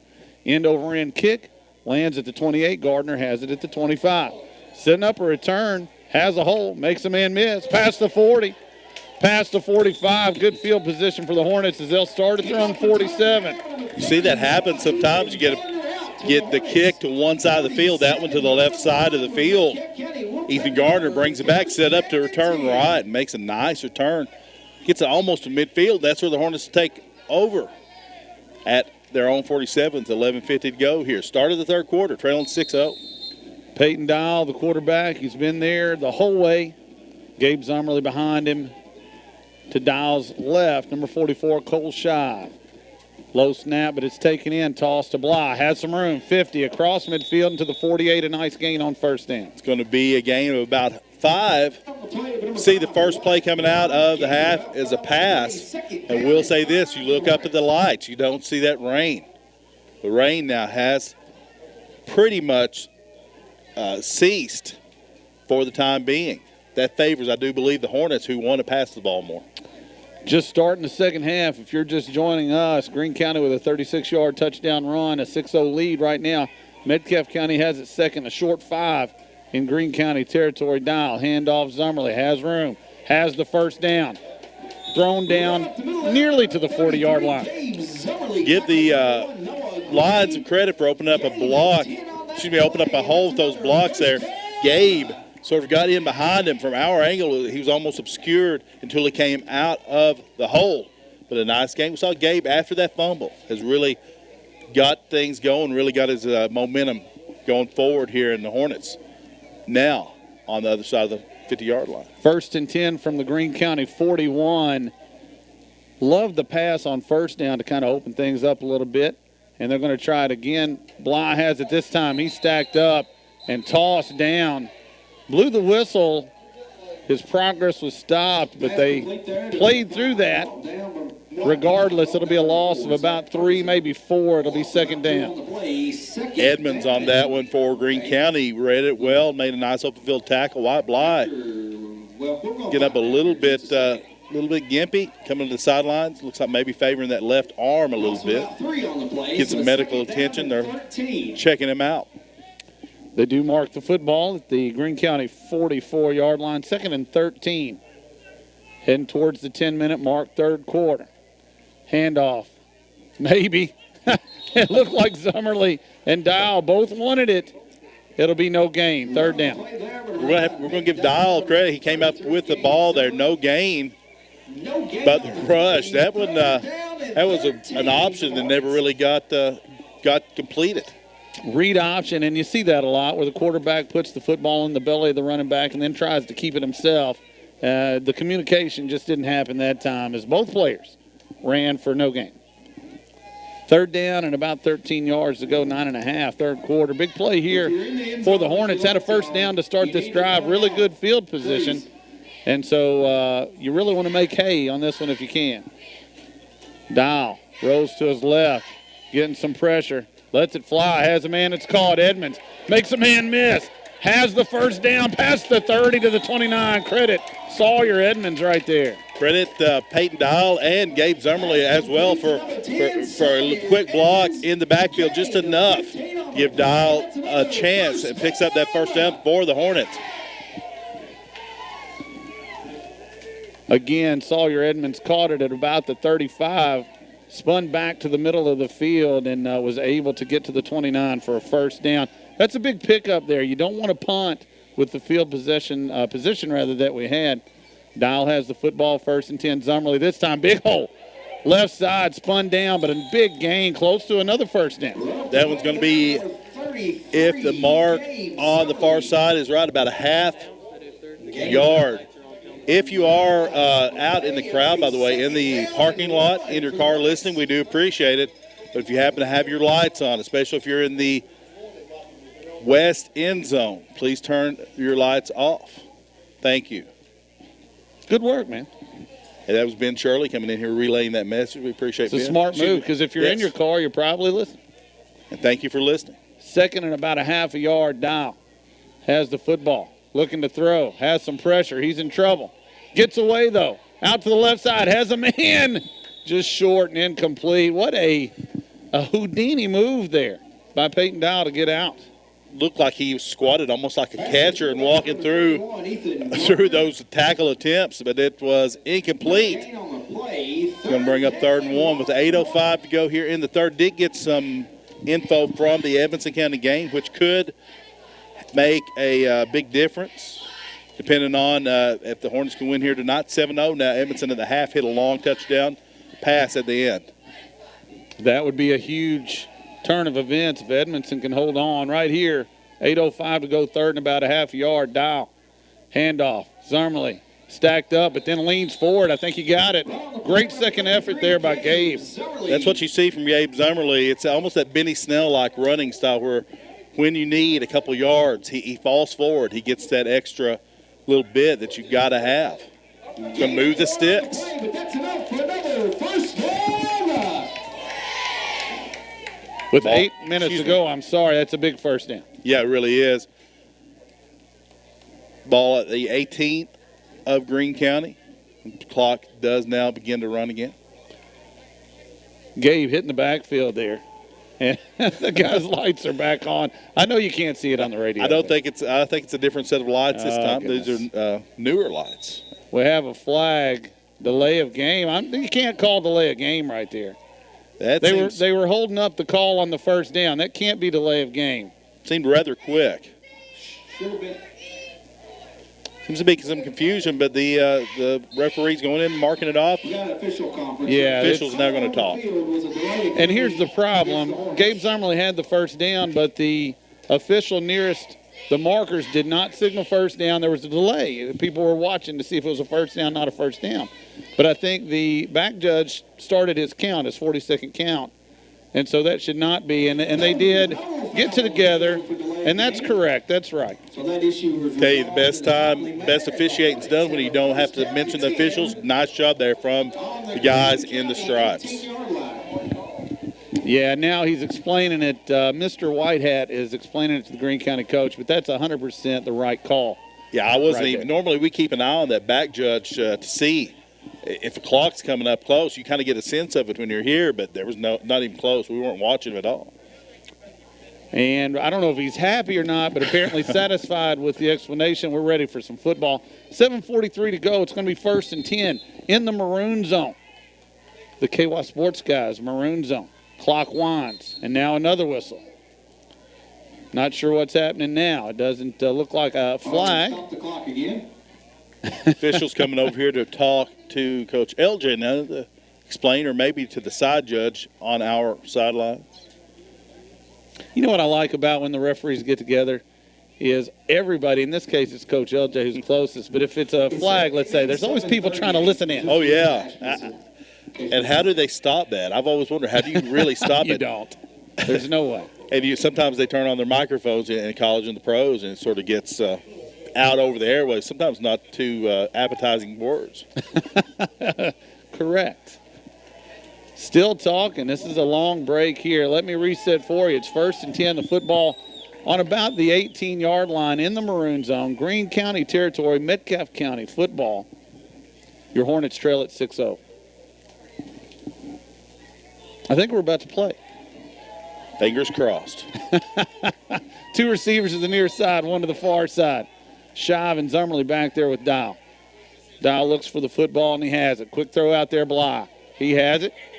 He's lassoed down. It'll be a decent gain, down to about the 15. A little quick hitter for 2 yards, let's call it, maybe 1.5. Down and 9 for the Hornets. It's going to bring up 2nd and a long 8. 7:10 to go in the third. Hornets driving. Right now looking to tie this one up at 6. Now, I have the nose of the football on the 15. Line of scrimmage started at the 18, so let's call it 2nd and 7.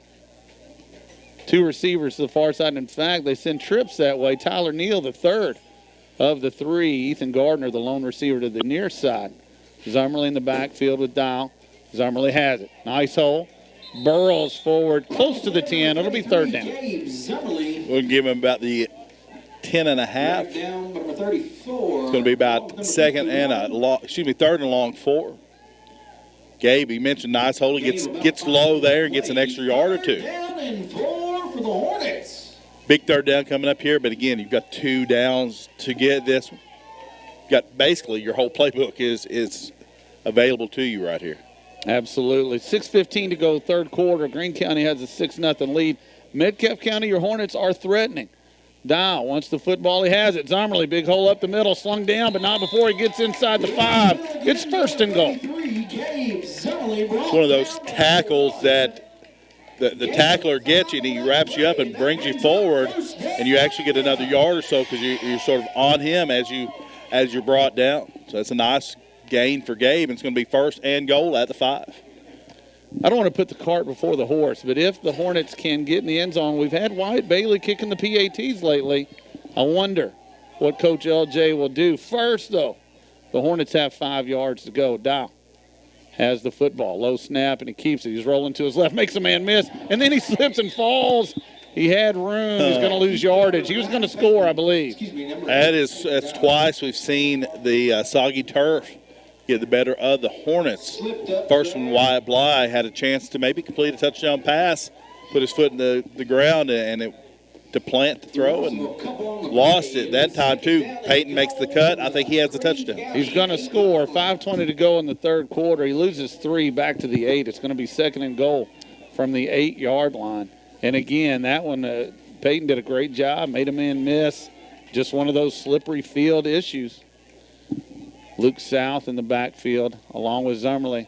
Pressure. Dial gets away, looking to throw. Has a man back to the end zone, and it's off the hands of Ethan Gardner, incomplete. That was a close one. It's a little high. Gardner goes up to try to get it. Just can't haul it in. Give Ethan Carver some credit on that one, too, with a nice block on the rusher. Almost got to Dial. Third down and goal. The ball at the 8. 2 golden opportunities to score. Dial on first down slips and falls. Can't help that. On second down, delivers the pass into the hands of Ethan Gardner.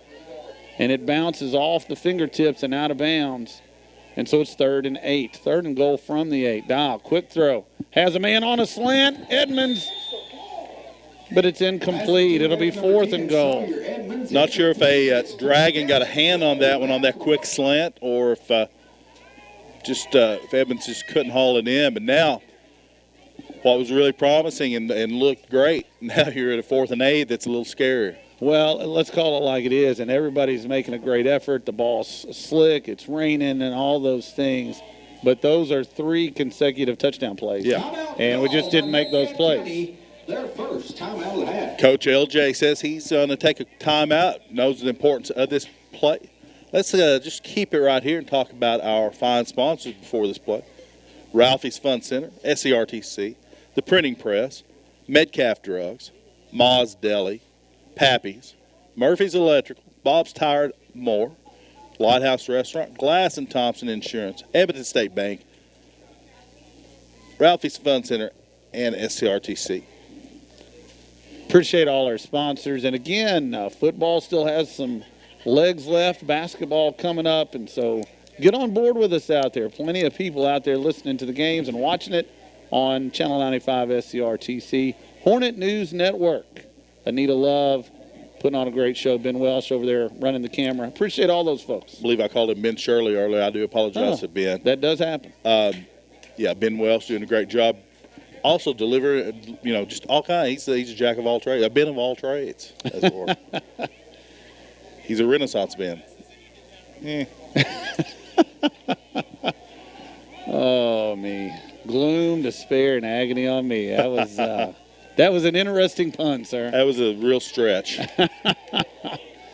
4th down and goal.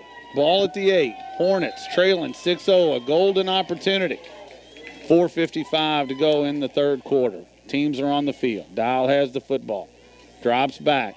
Steps up in the pocket. This is coming back unless he doesn't score. He's into the end zone, but it's coming back. We have a hold against the Hornets. The flag was there the whole time, so I'm not going to gripe about it. And so this one's going to come back. Some of the Greene County players asked if they want to decline that. I would be happy if they did. Oh, surely not. I was going to push it back another 10 yards from the spot of that foul. So the Hornets now had 1st and goal on the 5. They're going to have 4th and goal on the 25, I do believe. It'll be 10 yards from the spot of that flag. And high school still does that. So that college got rid of it, and rightfully so. High school should too. That ends up being a 17-yard penalty, basically. Yeah, so it's about the 24. So now you don't have anything for this. You saw a hook and ladder earlier at the end of the first half that might have gone. Do you go back to that? That's sort of the kind of play you might have here. We've seen the throwback pass work a couple times. Let's just see what Coach LJ dials up. 4th and goal, the ball at the 24-yard line. 4:46 to go. Dial. Quick pitch. Zummerly looking to throw, and then he pulls it down. He's out in the open field trying to make a man miss. He's in trouble. And he's going to go down at about the 15. That'll be a turnover on downs. They were going to throw it back to Peyton Dial, I believe, and it just couldn't get it going. Looked like a possibility, maybe throwing a lateral back to Peyton, and then Peyton maybe heaving one. It was look, 4th and 24. You've got to pull out all the stops, and that one was an attempt at it, but just couldn't get it going. And with 4:35 to go in the third, the Hornets give up the ball. Good news. They give up the ball deep in Greene County territory. Had it 1st and goal from the 5. Some misfortune as Peyton Dial slipped and fell. Nothing you can do about that. A couple of incompletions. And then a penalty later. Still 6-0. Greene County has the lead. Now they have the football back to the 15-yard line. 1st and 10 for the Dragons. Snap is back. Handoff trying to get out to the right side. Has a little bit of room, does the runner. Finally drugged down. It's Gabe Zummerly on the far side of the field making that tackle. It's going to bring up about 2nd and 5 for the Dragons. The Dragons gain of about 5. Ball goes out of bounds. It's going to be 2nd and 5. 4:27 to go in the third. Hornets looking to get a big stop here, get this ball back after a nice offensive drive.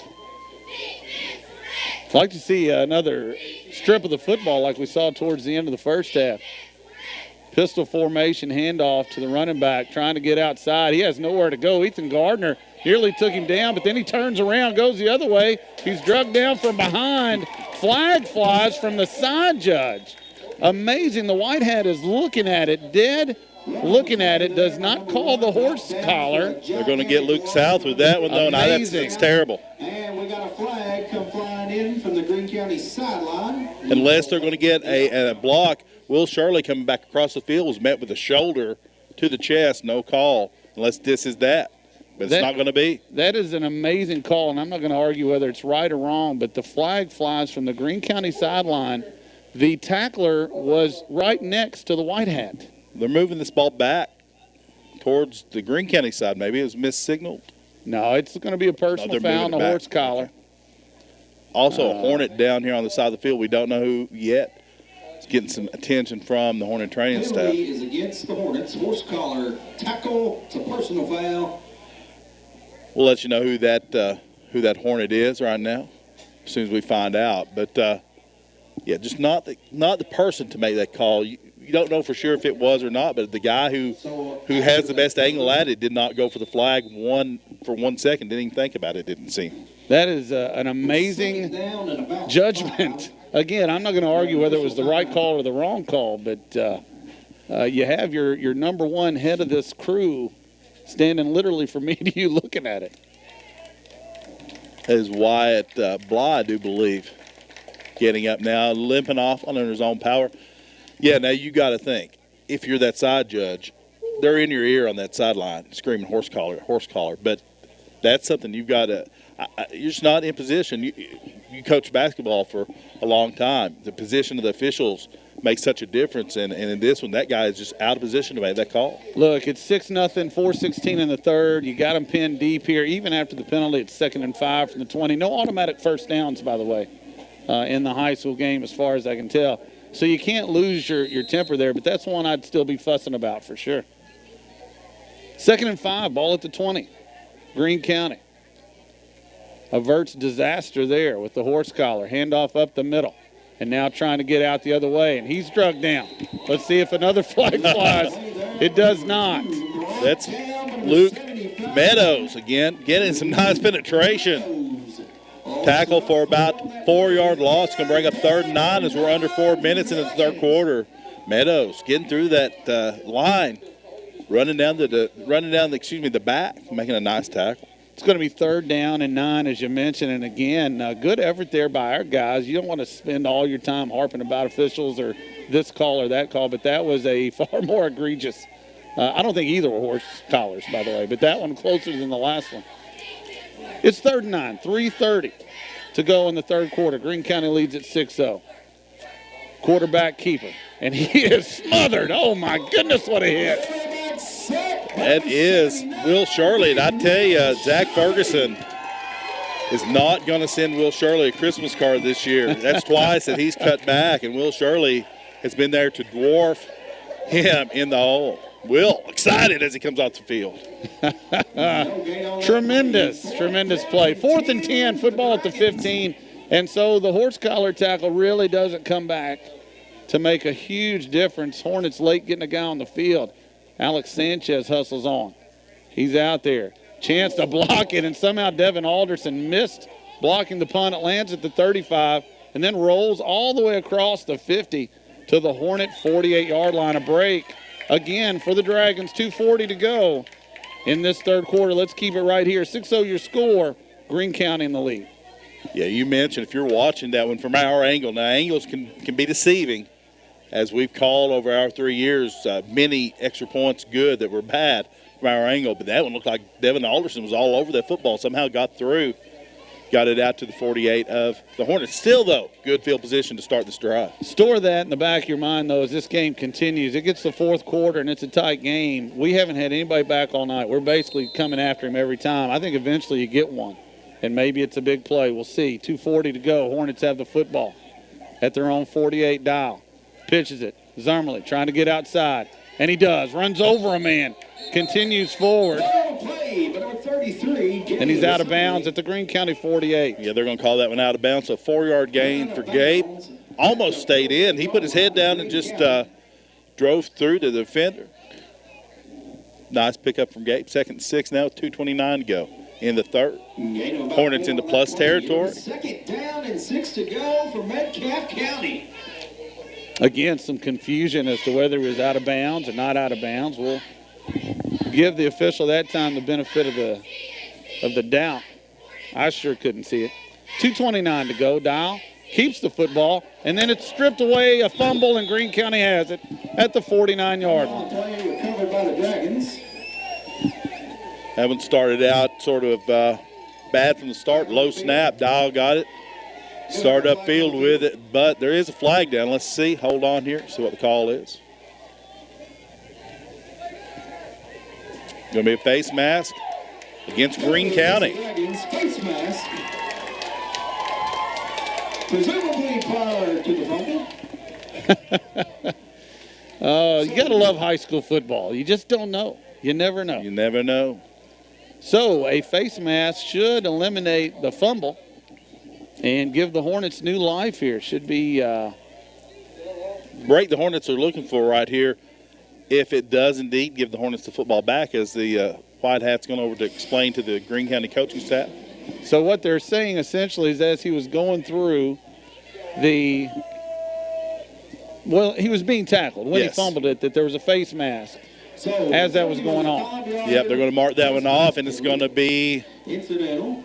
So we're going back very close to a first down. Excuse me. It's going to be 1st and 3. And Metcalfe County will have 1st down. We believe. And I would ask, should it not be 2nd down? Because it was 2nd down to start with. We'll see. It's 1st and 3 as we stand here. Ball about to be snapped, and now whistle blows. Should be, 2nd down and 3, ball on the 44, 2:16 to go, and now we're stopping again. Side judge on the Greene County side again, getting some helpful, I think he's giving some pointers, some tips. It's a great rivalry, it really is. Everybody's doing everything they can to win. Zummerly keeps it, spins forward, turns nothing into something, gets a yard. It'll be 3rd and 2. The Greene County defender, that you see so many things in football games. The Greene County defender grabbed hold of Gabe and then spun completely around and over him, almost like a breakdance. And now there's a penalty flag here. Sideline warning against the Hornets. They're talking. That'll be no flag. It'll just be a warning. 2nd time will be a penalty. And so you'll mark that one down. And if it happens again, then it will, in fact, be a penalty. It is 3rd down and about a yard to go, maybe 2.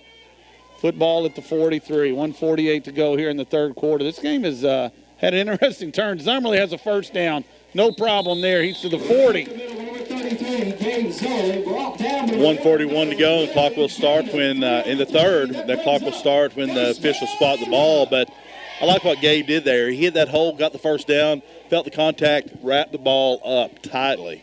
Make sure to secure it. You feel like, by the way, the sideline warning, there's been some bizarreness going on. This is a big rivalry with quite a history. You know the officials just trying to make sure everybody's under control as best they can. 1st and 10, ball at the Greene County 40. Metcalfe County has it. Dial hands it off to Zummerly. Gets by one man, spins past another, and he's down. And there's a late hit, no doubt about that one. Zummerly gets to the 32, and they're going to mark 15 more. Yeah, that's going to be a gain of about 9 almost. So let's tag on, as you said, 15. So let's say 23, 24 yards. It's definitely going to be a late hit as the official comes over. Personal foul. Just saw a Greene County tackler sort of pile on from the back of the play unnecessarily. That should move the football all the way down.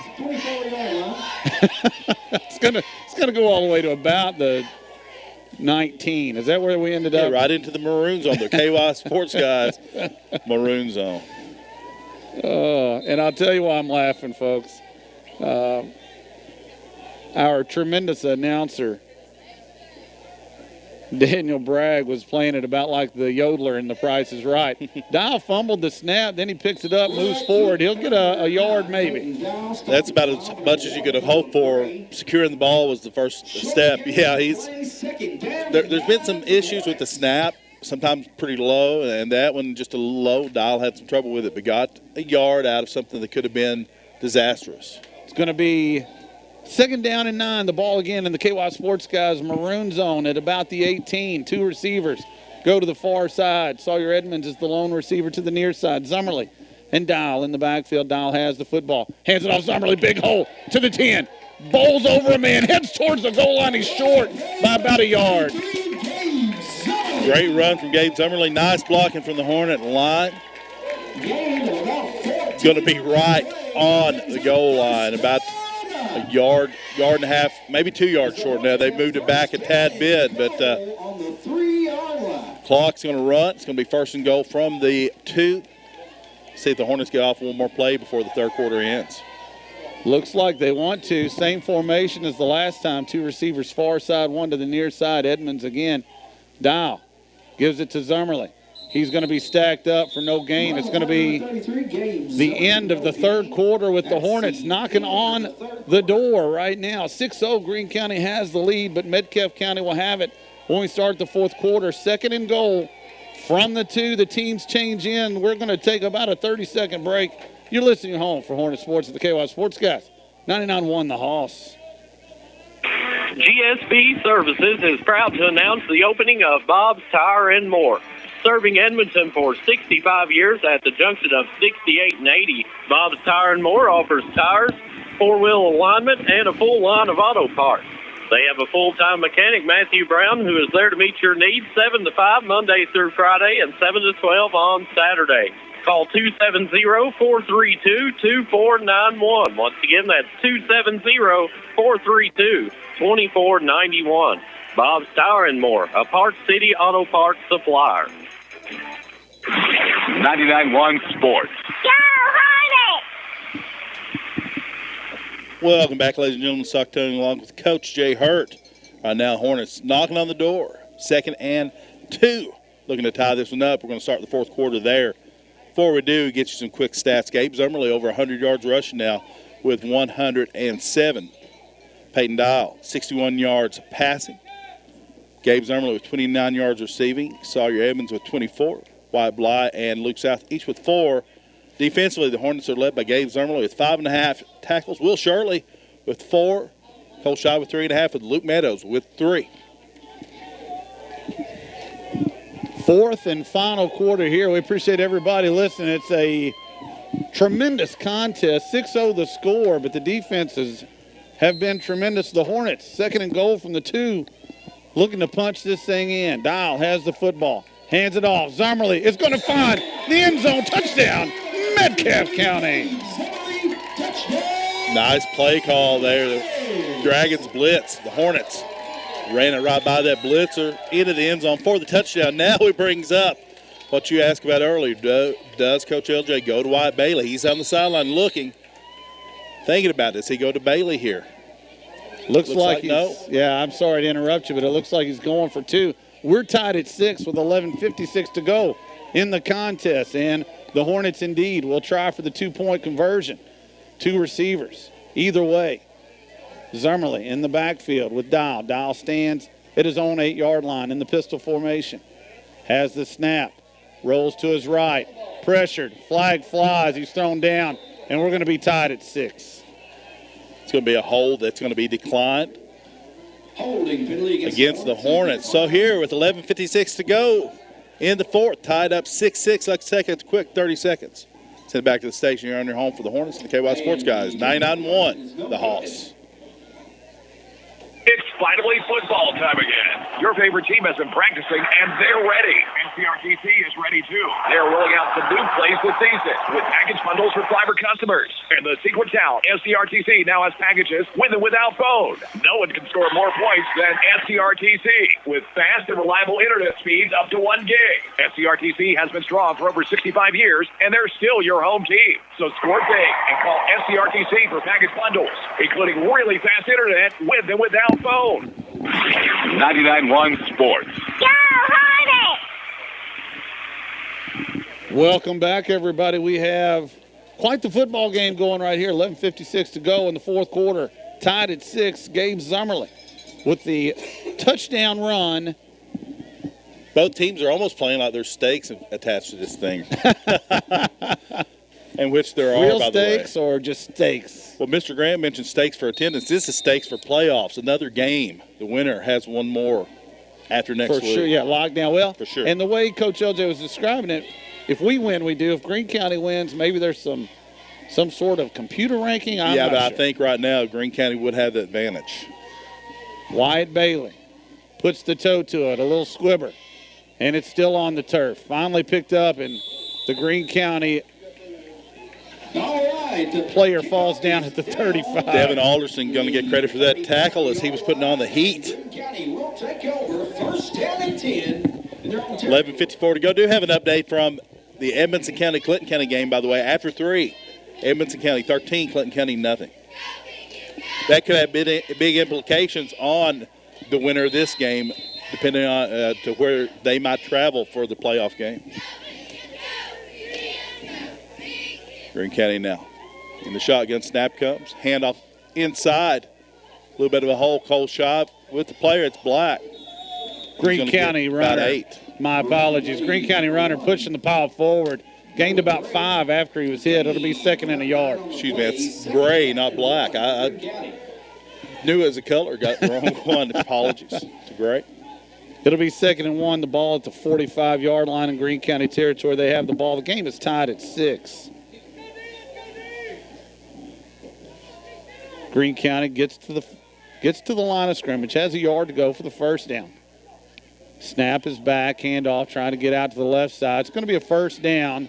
Not much more than that, but enough for the Greene County running back. Cole Shive with the tackle there. You know, as we tick to 11 to go, what you sort of watch that third quarter, maybe didn't even notice, the time of possession. Not sure, but the time of possession by the Hornets right there. The offense was on the field for a long time. It's a great point. We talked earlier when we started that Greene County, by keeping it on the ground, they run a lot of clock, and the same was true there for our Hornets. We're tied at 6. Greene County has the football, 1st and 10 at their own 47.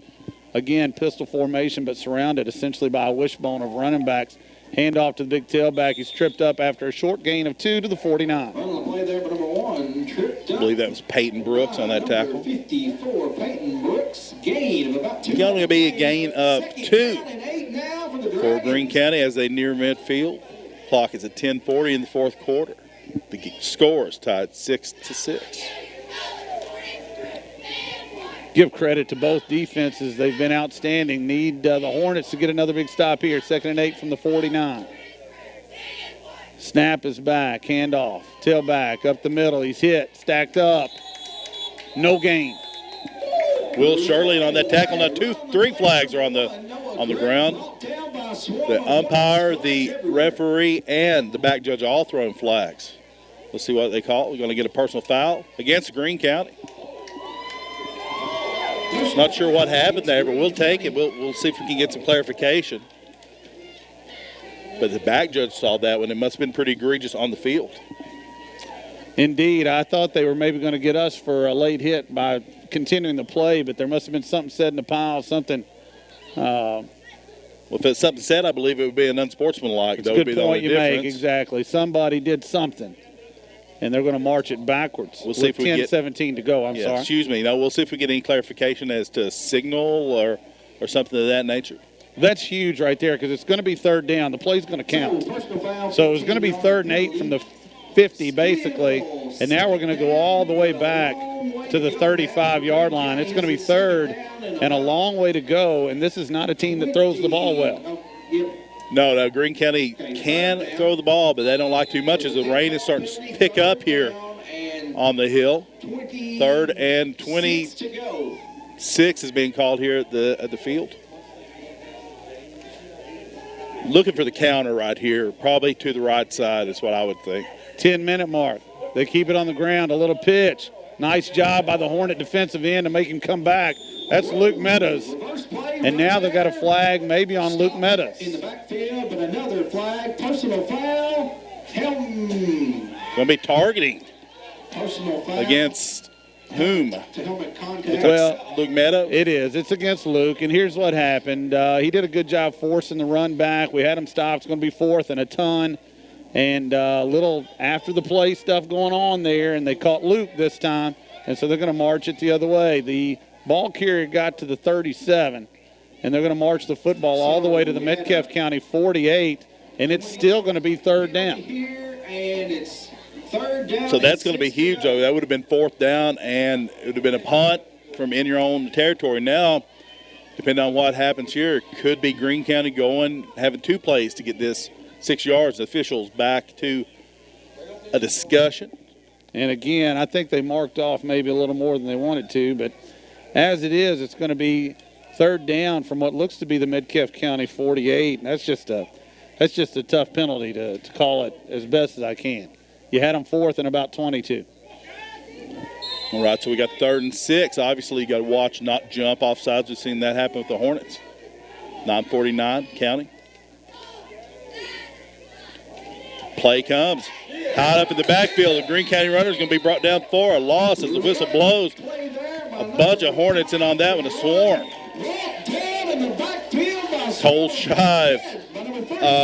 Ethan Gardner was the last man holding on there. Hunter Fox in on that one as well, and it's going to bring up a punt here. Coach, you mentioned the chance of blocking one. We've not been sending guys back. Let's see if Hornets can get pressure on this punt. You also got to be careful not to contact the punter. Well, it'll be interesting here because I almost saw Coach LJ say safe here. We're not really coming after him. You don't want to hit the punter there. Punts away, it lands at the 30, takes another Greene County bounce towards the 20. We're at the 9-minute mark. It is going to be picked up inside the 20, but still, you did not want to rough in the kicker there under any circumstance. 9:02 to go in this game. Metcalfe County gets the big stop. They have the football back. Great game here tonight. Stakes on the line. Stakes is high, as the old rap album was named. And you've got Metcalfe County, the Hornets, taking over now in their own territory. But we've seen some really nice momentum. We've seen some progress being made. The Hornet offense has looked good since that fumble by Gabe Zummerly early in the first half. And it looks like the ball was marked at about the 16-yard line. Dial has the football. He's going to keep it. He's going to try the left side, really more up the middle. Short gain, it'll be 2nd down. Another bit of a low snap. Dial had to kind of bring it in. They're actually going to give him no gain on that one. 2nd down and 10 for the Hornets. Going to be 2nd and 10. 8:40 to go in this fourth quarter. I say in the fourth quarter because not in the game. Could this could be going to overtime. You never can tell, Coach. If you're just joining us, we're tied at 6. Greene County, a 36-yard touchdown in the first half. Gabe Zummerly, a 3-yard touchdown here in the second half. That accounts for the scoring. 2nd and 10. Dial has the football, hands it off. Zummerly, not much happening there. He's stacked up, maybe for a loss. Yeah, they got Gabe behind the line there. It's going to bring up about a 3rd and 12. 1-2 on the play. 3rd down and 12 for the Hornets. Football exactly at the 15-yard line, 85 yards away from pay dirt. And this is an interesting call here. 3rd and 12, tied up. Momentum really on your side here if you're a Hornet. Under 8 to go, as you say, in the fourth quarter. No, you mentioned, talked with senior night and stuff, and you mentioned one of the times we've seen recently Metcalfe County beating Greene County was on that Dwayne Muse field goal. Dwayne Muse, I think I see on the sideline here tonight. Get the man a uniform. 3rd and 12, we have a flag, and this time it's a delay, and that one will stick. We took a long time getting that play call in, and we'll move it backwards. Yeah, that one's one that's you really didn't want to see. Obviously, especially at this point. Now, we've seen Wyatt Bailey flipping field position here tonight, but don't want to push it back any farther. 3rd and 17 here. You probably another safe play, but you're not sure. Maybe at the screen or something like that coming up. That screen play, we've run it twice. It's been effective. Misdirection. Yes. Yeah. Peyton Dial looks for the football.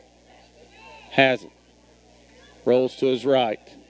Throws it over the middle. Tried Wyatt Bly, a little low, and it's incomplete. And it'll be 4th down and 17 yards to go. There intended for number 5, Wyatt Bly, and it'll be 4th down and 17. 4th and 17. Hornets may have gotten lucky there. It looked like a little bit of a high-low block from 2 of the Hornets blockers. Wyatt Bly is going to come out now, and this. He's had a lot of big punts, Coach, but right now this is Wyatt Bailey. Wyatt Bailey, the biggest punt we've seen him have all year for the senior here on senior night. Standing about 2 yards deep in his own end zone. The line of scrimmage, the 10. 7:28 to go, 6 apiece. Here's the score. Good snap. Gets it away. Nice kick, end over end. Hits at the 35. Huge bounce in favor of the Hornets as it gets into Greene County territory, and it'll be picked up by Devin Alderson at the 47. Wyatt Bailey once again.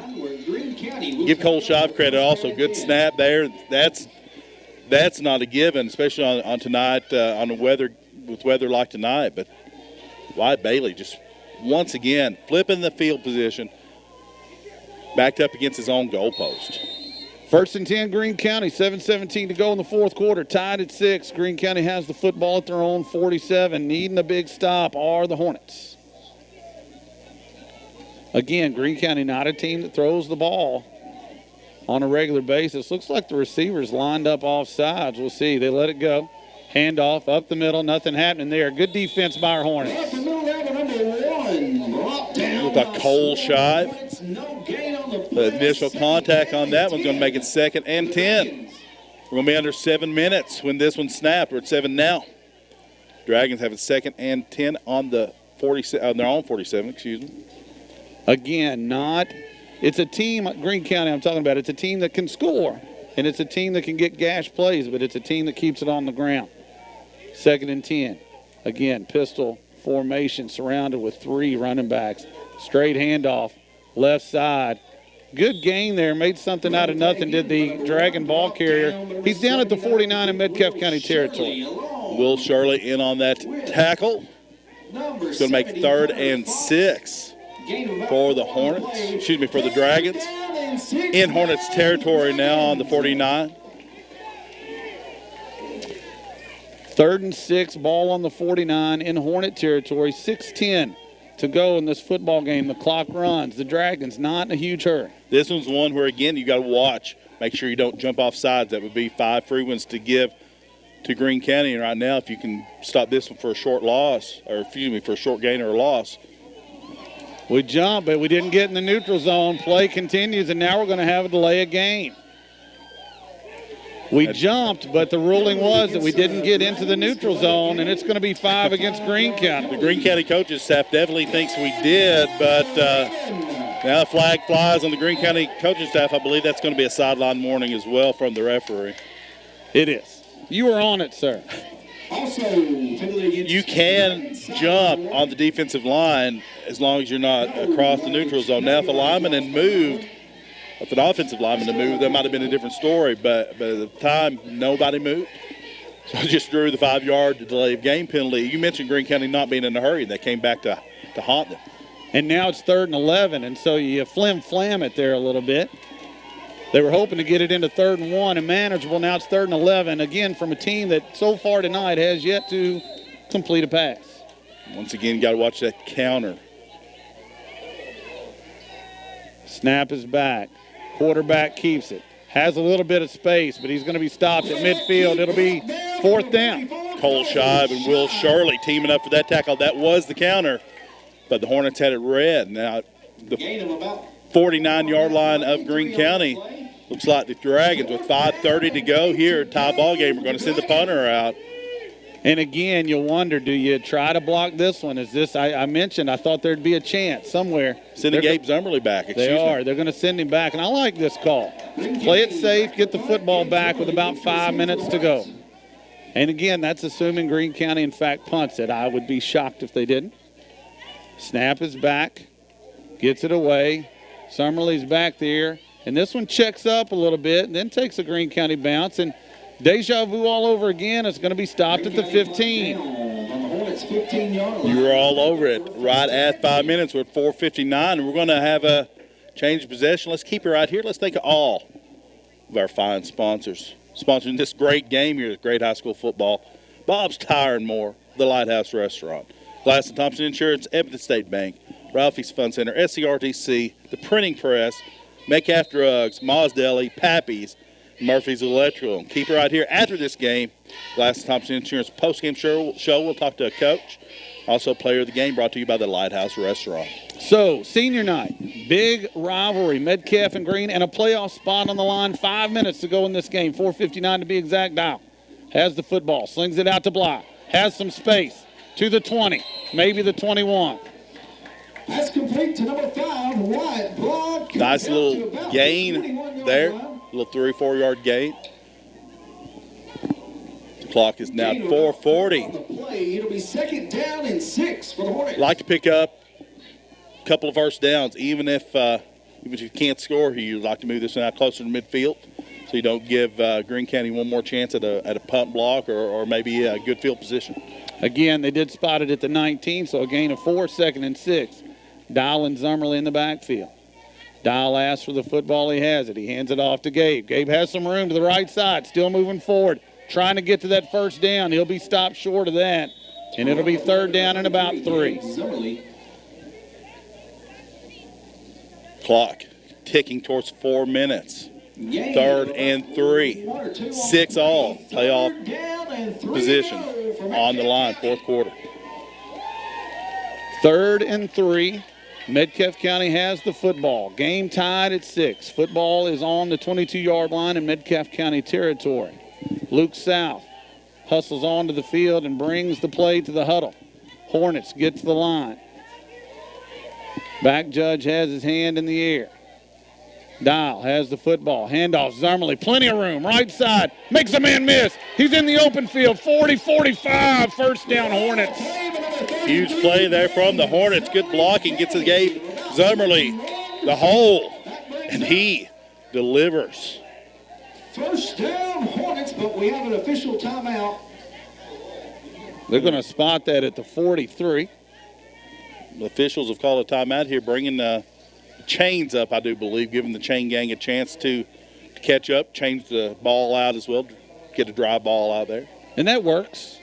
Works for us. Good I think for us. Give us a little chance, give Gabe a chance to catch his breath. That's it exactly. 3:27 to go. They'll wind the clock when they're ready, I believe.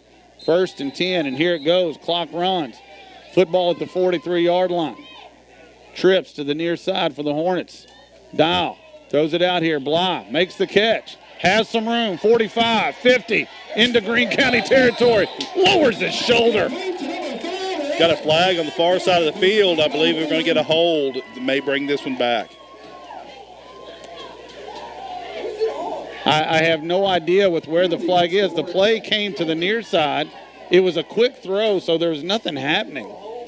And then the flag is on the far side of the field at the 39-yard line. I am totally perplexed. I'm not saying it didn't happen, but it had nothing to do with this football play. Yeah, it's a couple of again, it's coming from that same side, from the Greene County side, Judge, who again may be hearing. I'm sure he's hearing a lot of talk. So now that hold, as you mentioned, ostensibly becomes a 15-yard penalty. It's going to be 1st and 25, and the clock continues to run. The Hornets will snap this in under 3 minutes to go in the fourth. 1st and 24, ball on the 29-yard line. Man in motion. Dial rolls to his right, looking, fires it. It's caught. Bly, short gain. He's out of bounds, up at about the 31. 2:51 to go. He got out of bounds, so that will stop the clock. Gain of a couple of yards. It was a short gain, as you mentioned, so it's going to be 2nd 23. They do give him the 32, as you mentioned. 2nd down, long way to go. Football on the 32, 2:51 to go in the fourth quarter. Tied at 6. This is a lot to ask here to overcome a 1st and 24. The Hornets will try to do it, though. Dial sends Gardner in motion, near side to far. Rolls that way. Has Zummerly again. Same play. 40, 45. Heads forward. He's out of bounds at the 49. That play's worked 3 times, folks. It's been really nice, and what it gets you out to midfield. Now you're going to have a 3rd and 3. The clock will stop at 2:43 as Gabe went out of bounds. Got some extra yardage there with the stiff arm. And right now, got one play, I think, to get this one. We'll see if we don't, but let's just play this one out first. 3rd and 3 gives you a lot of options. Gives you the option to run it with Gabe up the middle. Need to get it to the Greene County 47. The ball, the nose of the football on the 50. 2:43 to go. Dial has 2 receivers each way. Zummerly behind him. Snap. Handoff. Zummerly has room. Spin. He's hit and dropped at the 50. He had some room, but give Greene County credit. Give the linebacker there, the Greene County linebacker, you can't tell the number, but that's number 1. That's great. A lot of credit. That hole closed up quickly. And now Coach LJ is going to take his second time out and think about this one. 2:24 to go. Again, we'll keep it right here. What a football game we have. 1 timeout remaining for the Hornets. This is their second, and it's interesting. This is a tough call. 2:24 to go. If you don't get this, you're giving Greene County the football in a tie game at midfield. Obviously, getting it is huge because you're trying to go down here and score.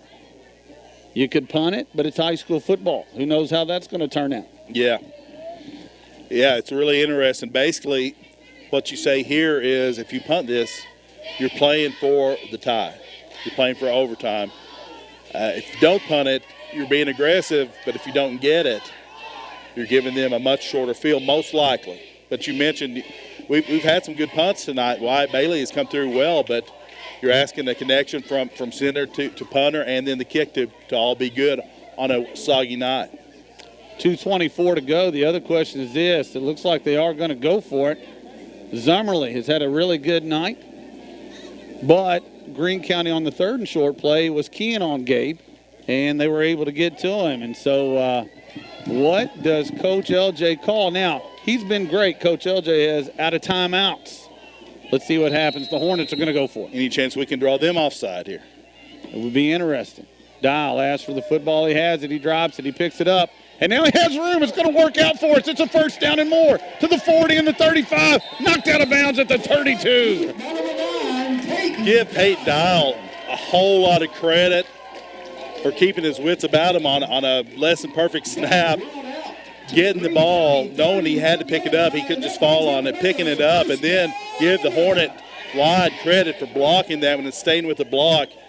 Peyton Dial just saw a mass of green in front of him, and not Greene County green, but field green, and he found it. You see it a lot of times where the fumble, the bobble, throws the defense off more than the offense. They lost where the ball was.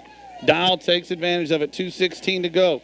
Dial has the football. Handoff. Zummerly, left side, big hole, 25.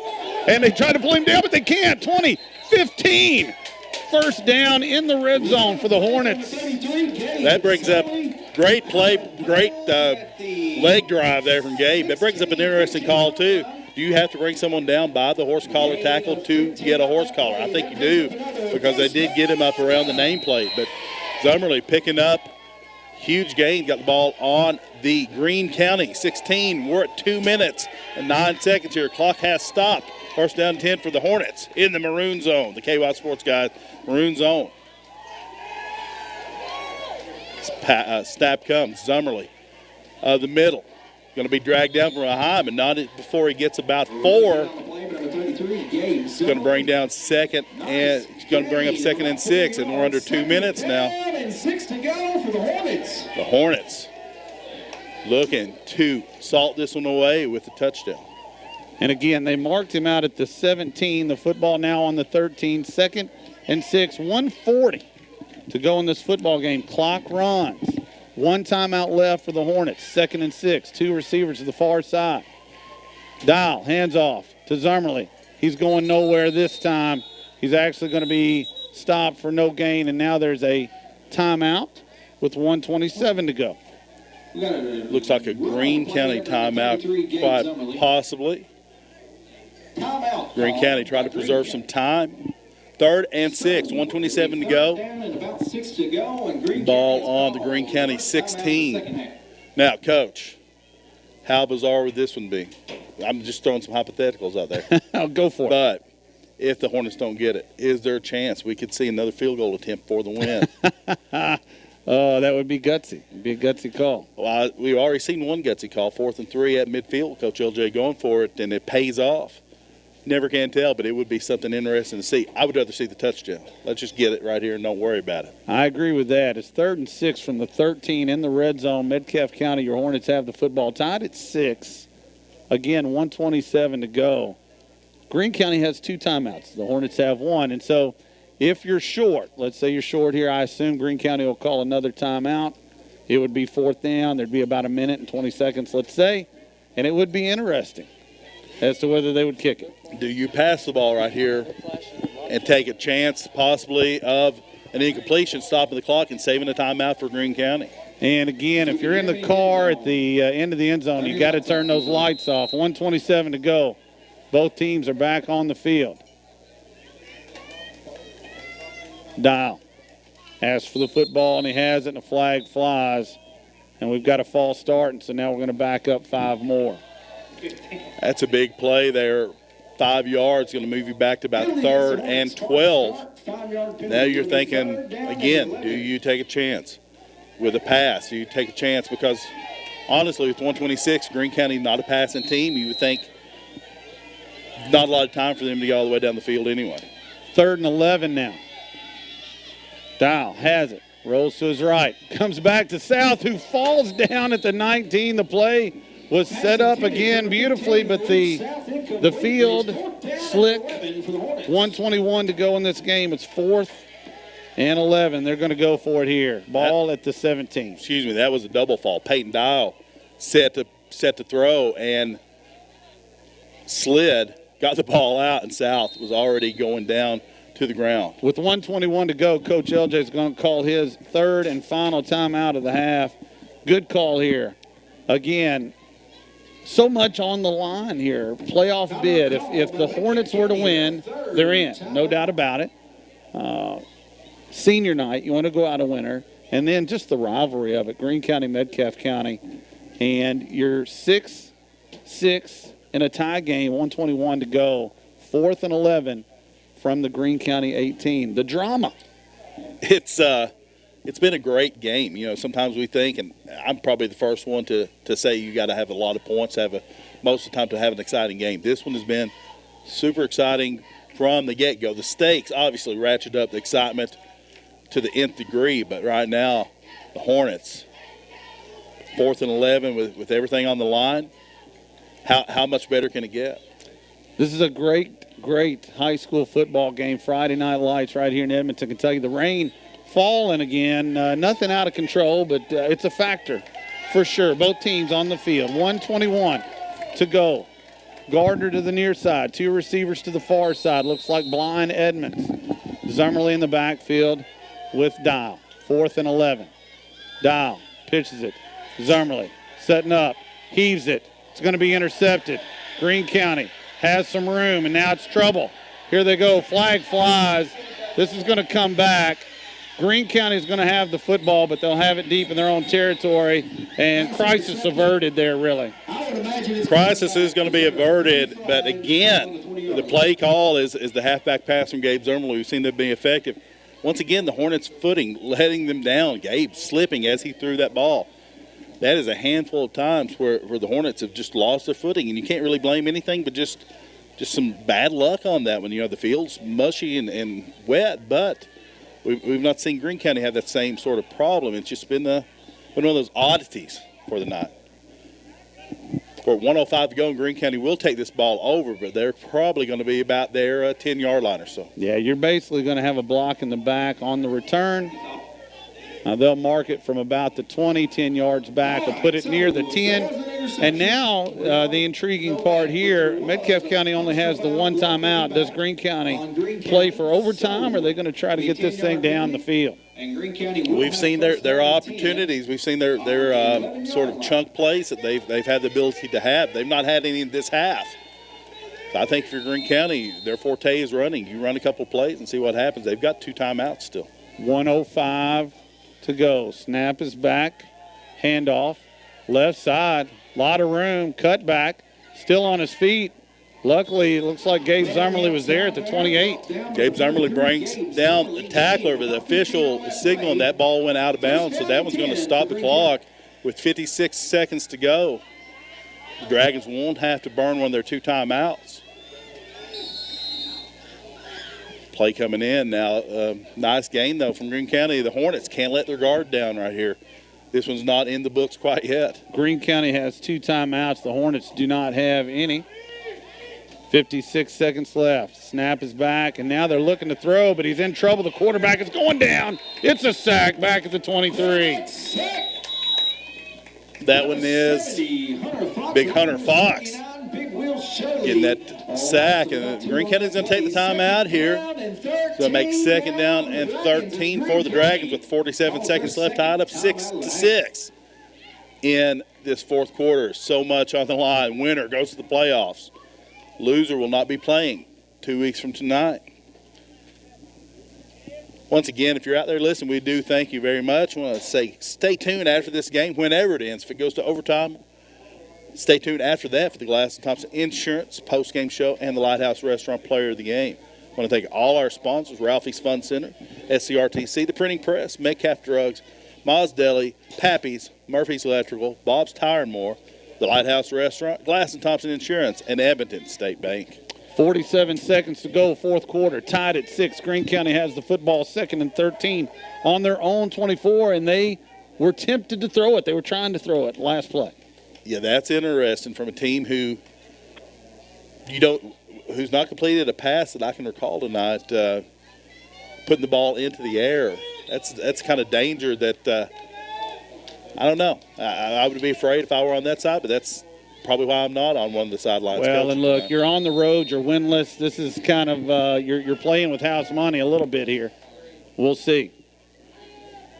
Snap is back, looking to throw again. Flag flies, sacked again. Big Will Shirley with 40 seconds left. Flag's coming in. That's going to be a hold, and I would assume the Hornets will decline that one. It's going to bring up 3rd and 13 with 40 seconds to go. Now, here's what's interesting. The Hornets have no timeouts. Greene County can take a knee here if they want, run this one into overtime. If the Hornets had a timeout, they could force the punt.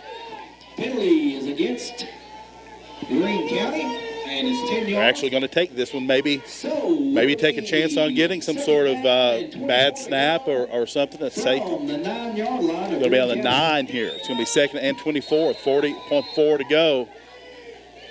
We'll see what Greene County does. Again, a long way to go. Clock's running. We're at 30. I can't imagine anything real scary here. Trying to get to the outside. Finally knocked out of bounds at about the 18-yard line with 19 seconds left. That is number 56, Tanner Jesse, pursuing there and making that tackle. And Houchins, the runner, spun off a couple Hornet defenders. 19.5 here. Greene County's going to have another play at 3rd and 20. as that ball went out of bounds, Greene County, they've got to stay in bounds here. If they don't break one, they've got to stay in bounds, or they will have to punt the ball. Yeah, it's interesting here. You would think there's no way they're going to throw it. Snap is back, handoff, far side. Got some room. Maybe a first. No, he's not close. I looked at the wrong marker. He's to the 29. Clock's going to run out unless he's out of bounds. Believe they're letting that one run. We're going to overtime, folks.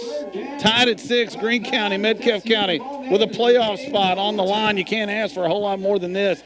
Let's take 30 seconds. When we come back, we'll have OT. You're listening to your home for Hornet Sports, the KY Sports Guys. 99.1 The Hoss.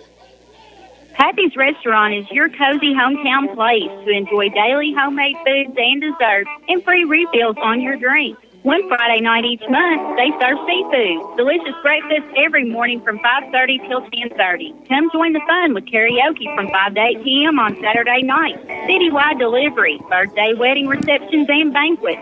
Seniors 62 and over get 10% off. Be sure to check Facebook for more information. That's Happy's on South Main Street here in Edmonton, serving Southern food with a Southern smile. 270-432-7277. 99.1 Sports. Go Hornets!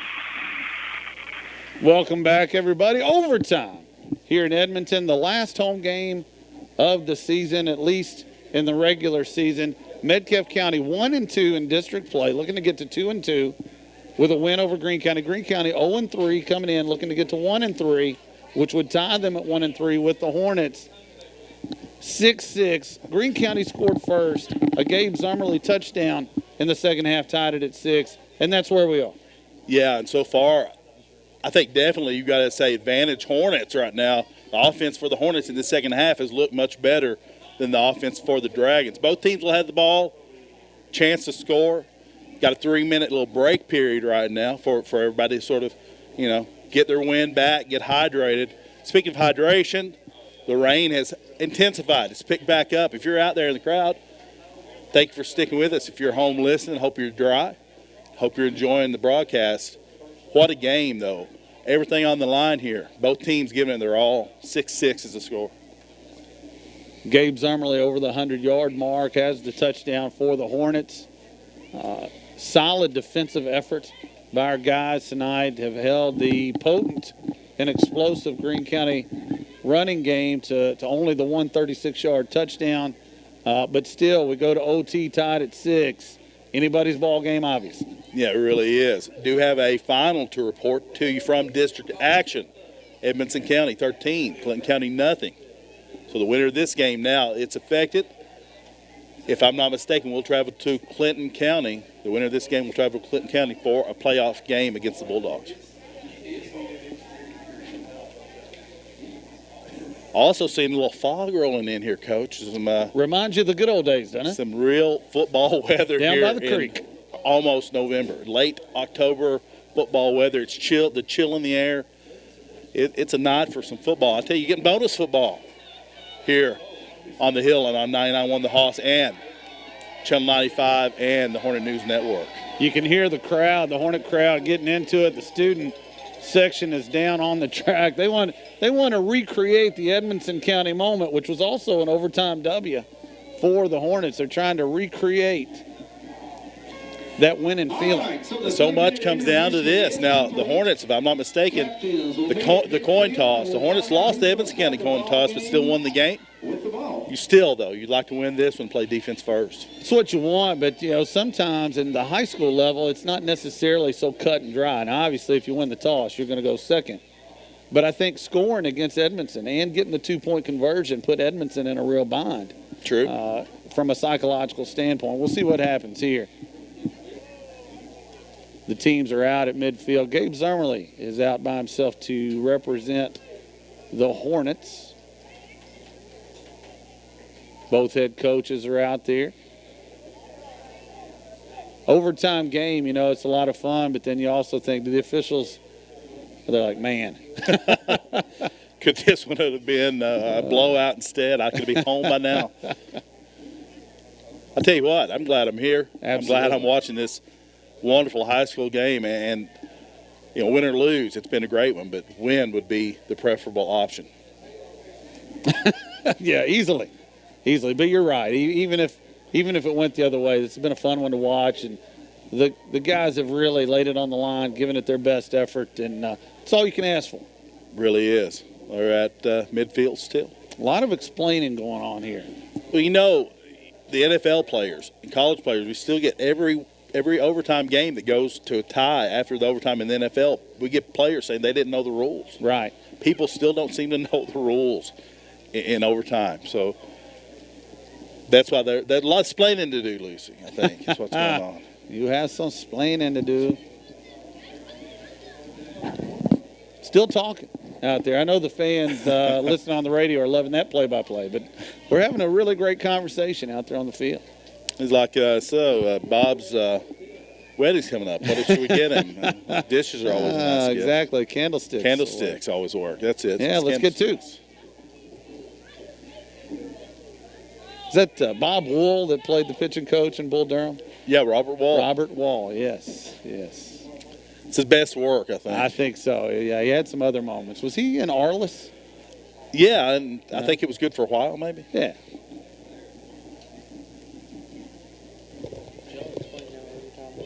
They've got the explanation still going on here.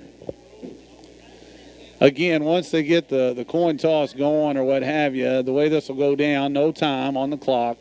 You'll start from the 10, and you try to score a touchdown probably. You're probably going to see a field goal. You have 4 downs to do it, and it's pretty much that simple. The coin has been tossed. And a Bronx cheer from the crowd. Looks like Metcalfe County has won the toss. They're talking to Gabe. But after that happens and the other team gets the same, and then you go until we have a winner, basically. Yeah, so this one could go multiple possessions or could go one possession.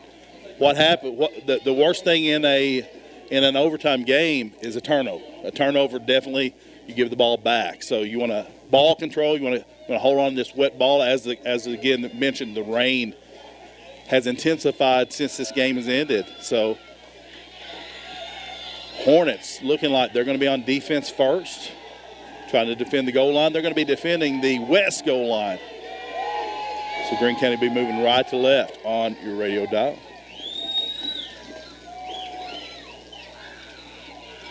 Some excitement from both sides. Anybody that's out there, a little cool, a little wet, I think they're going to find it well worth it to have been here tonight on this night. First and goal. Ball at the 10. Greene County. We're in overtime. Tied at 6. Whistle blows, and we are ready to play. It all comes down to this, folks. One running back in the backfield, and he's going to take basically a wildcat snap. He's going to try to roll forward, and he does to about the 6. Snap to number 1, run straight up the middle. That was great. He's brought down by, I believe that's Tanner Jesse. Excuse me, that's Dakota Shaw, number 55. Second down and goal. It'll be second down and goal, again, in overtime. No clock. Ball at the 6. Excuse me, that ball at the 6, as you say. Greene County. Again, basically wildcat formation now. Quarterback not a part of it. Straight ahead. Hit. Slung down. No gain. Third down. Host of Hornets there, but Hunter Fox was the player who got around the edge and got the runner from behind. It's going to bring up 3rd and 5 maybe. They may give him a yard on the forward progress there as the rain. Now coming down a little harder. Interesting. It looks like Greene County has said we're going wildcat this whole way. Big number 1, Noah Gray, has the touchdown for Greene County. He is essentially now the quarterback. 3rd and goal from the 5. Has it, keeps it, tries the left side. Has some forward momentum, but he stopped. And it's going to be 4th down from about the 3. Looks like number 50. Going to give credit to Dakota Shaw on that tackle, but some other Hornets in there. We'll see. I think, as you mentioned, this is not going to come down to kicking. If you're the Hornets, you got to stay put. Don't want to get a cheap penalty to give a couple yards up here. 4th and goal from the 3. Greene County in overtime. We're tied at 6. Big play right here. The football basically on the stripe where the 2-point conversion starts, and Greene County will take its overtime timeout. That's a good timeout. I get that one. Really is. You got 4th and 3, basically one play for quite likely your season. Greene County going to talk it over for a minute. Interesting strategy by the Greene County coaches, and not good or bad or indifferent, but it's interesting. Went the whole game, and you haven't seen this wildcat-ish formation. The quarterback, number 4, Zach Ferguson's been back there the whole night. 3 straight plays right up the middle. No motion, man. Gained them 7. They went forward, but now you're sitting at 4th and 3. Again, not a team that throws the ball very much. Yeah, now you got to worry. Does Gray have a jump pass in him or something? A T-ball. Something you've not seen, yeah. We've seen Coach LJ call that same jump pass here for the Hornets. So if you are a backer or a safety coming up for run support, just keep your eyes open, watch your line, make sure something crazy doesn't get over the top. And again, they have a receiver left, but nobody really split out wide. A tailback back there with what looks like just wildcat formation. Whistle blows and a flag. This play never got underway. The Greene County runner got in, but it never happened, folks. That's going to be false start. Yes, false start. That's going to push them back. It's going to be the 8-yard line now, 4th and 8. It looks like Greene County is going to eschew the Wildcat. They're going to bring the quarterback back in. You have to this time, and they may run it. There's some options, some different things they can do, but you can't go Wildcat on 4th and 8 with your season on the line. You got one play here to try to get in the end zone. And now that they have brought the quarterback in, they're still looking at the sideline, and you wonder how much time they have left. It looks like a little bit of a slow developing play. Everybody looking at the wristbands. Back judges get to raise his hand, so they've still got 10 seconds. So they're in good shape. Now he does, but Greene County has plenty of time. 4th and 8. Here we go. Rolling to his right. Looking to throw. Being chased. Does throw, and it's caught, and it's a touchdown. First completion of the night for Greene County, and it's a touchdown. Got to give the Dragons credit. Their quarterback being chased by 2 Hornet defenders. Looks back and finds an open receiver set down in the end zone. Now, this one becomes huge. Because even if the Hornets score, if you score this 2, you force them into making the 2 as well. Turn your lights off. Please. 2-point conversion coming up. Once again, if you're in the crowd with your lights on in the car, thank you for turning those off. And now they go back, Wildcat formation, essentially from the 3. 2-point conversion, and a flag flies, and deja vu all over again. It's going to be a false start, and we'll back them up. You would think that would be advantage Metcalfe County. Counterintuitively, it took them out of the play that seemed to be running towards our strength, which is the interior line, and forced them into doing something they don't like to do. It's something we've not had to really defend all night, where you get that touchdown. And so, again, they'll bring the quarterback, Zach Ferguson, who just threw for a touchdown to make it 12-6, Greene County in the first overtime. Back out a 2-point conversion from the 8. It does put a little more doubt into what's going to happen here. 2 receivers to the near side, 1 to the far side. In fact, let's just say twins either way, as I see another fella out there. Not rolling, straight drop back. In trouble, steps up, does Ferguson, but he gets loose. He's headed towards the end zone, and he's in. 2-point conversion is good. Ferguson right there, doing it all on his own, finding the corner of the end zone. Now, Hornets got to get it in, got to get the 2. That's the bottom line.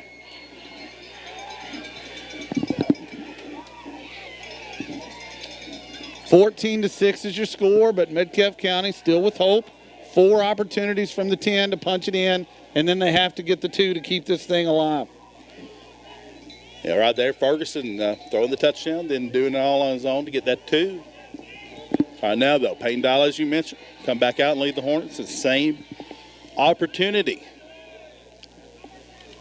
Ball's going to be marked on the left hash nearest to us. Hornets are out ready to go. Interesting decision there. That'll make the near side closest to us, the short side of the field. First down and goal from the 10. Dial rolls to his right. Has plenty of room, but we have a flag down. Pass is incomplete in the end zone. We have a hold against the Hornets, and that's a big mistake, really. That's going to bring it back and make it first and 22. First and goal from the 22. Unless Greene County happens to decline this, which I would be shocked if they do. I think you would take first and 20, but we'll see. And they are going to accept the penalty. And it will be on the 20-yard line, excuse me. Yeah, it will be first and goal from the 20.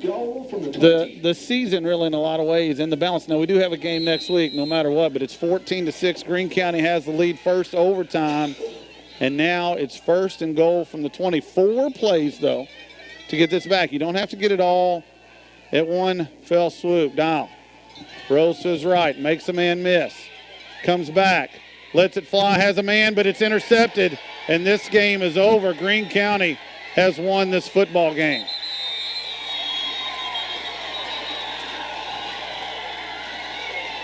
Tried to get it over the head of the defender, had a man out there, and just left it a bit short. And with that, Greene County has come to Edmonton, and they have walked away with their first win of the season, first win in the district, 14-6 over your Hornets. We'll be back with the post-game show sponsored by Glass and Thompson Insurance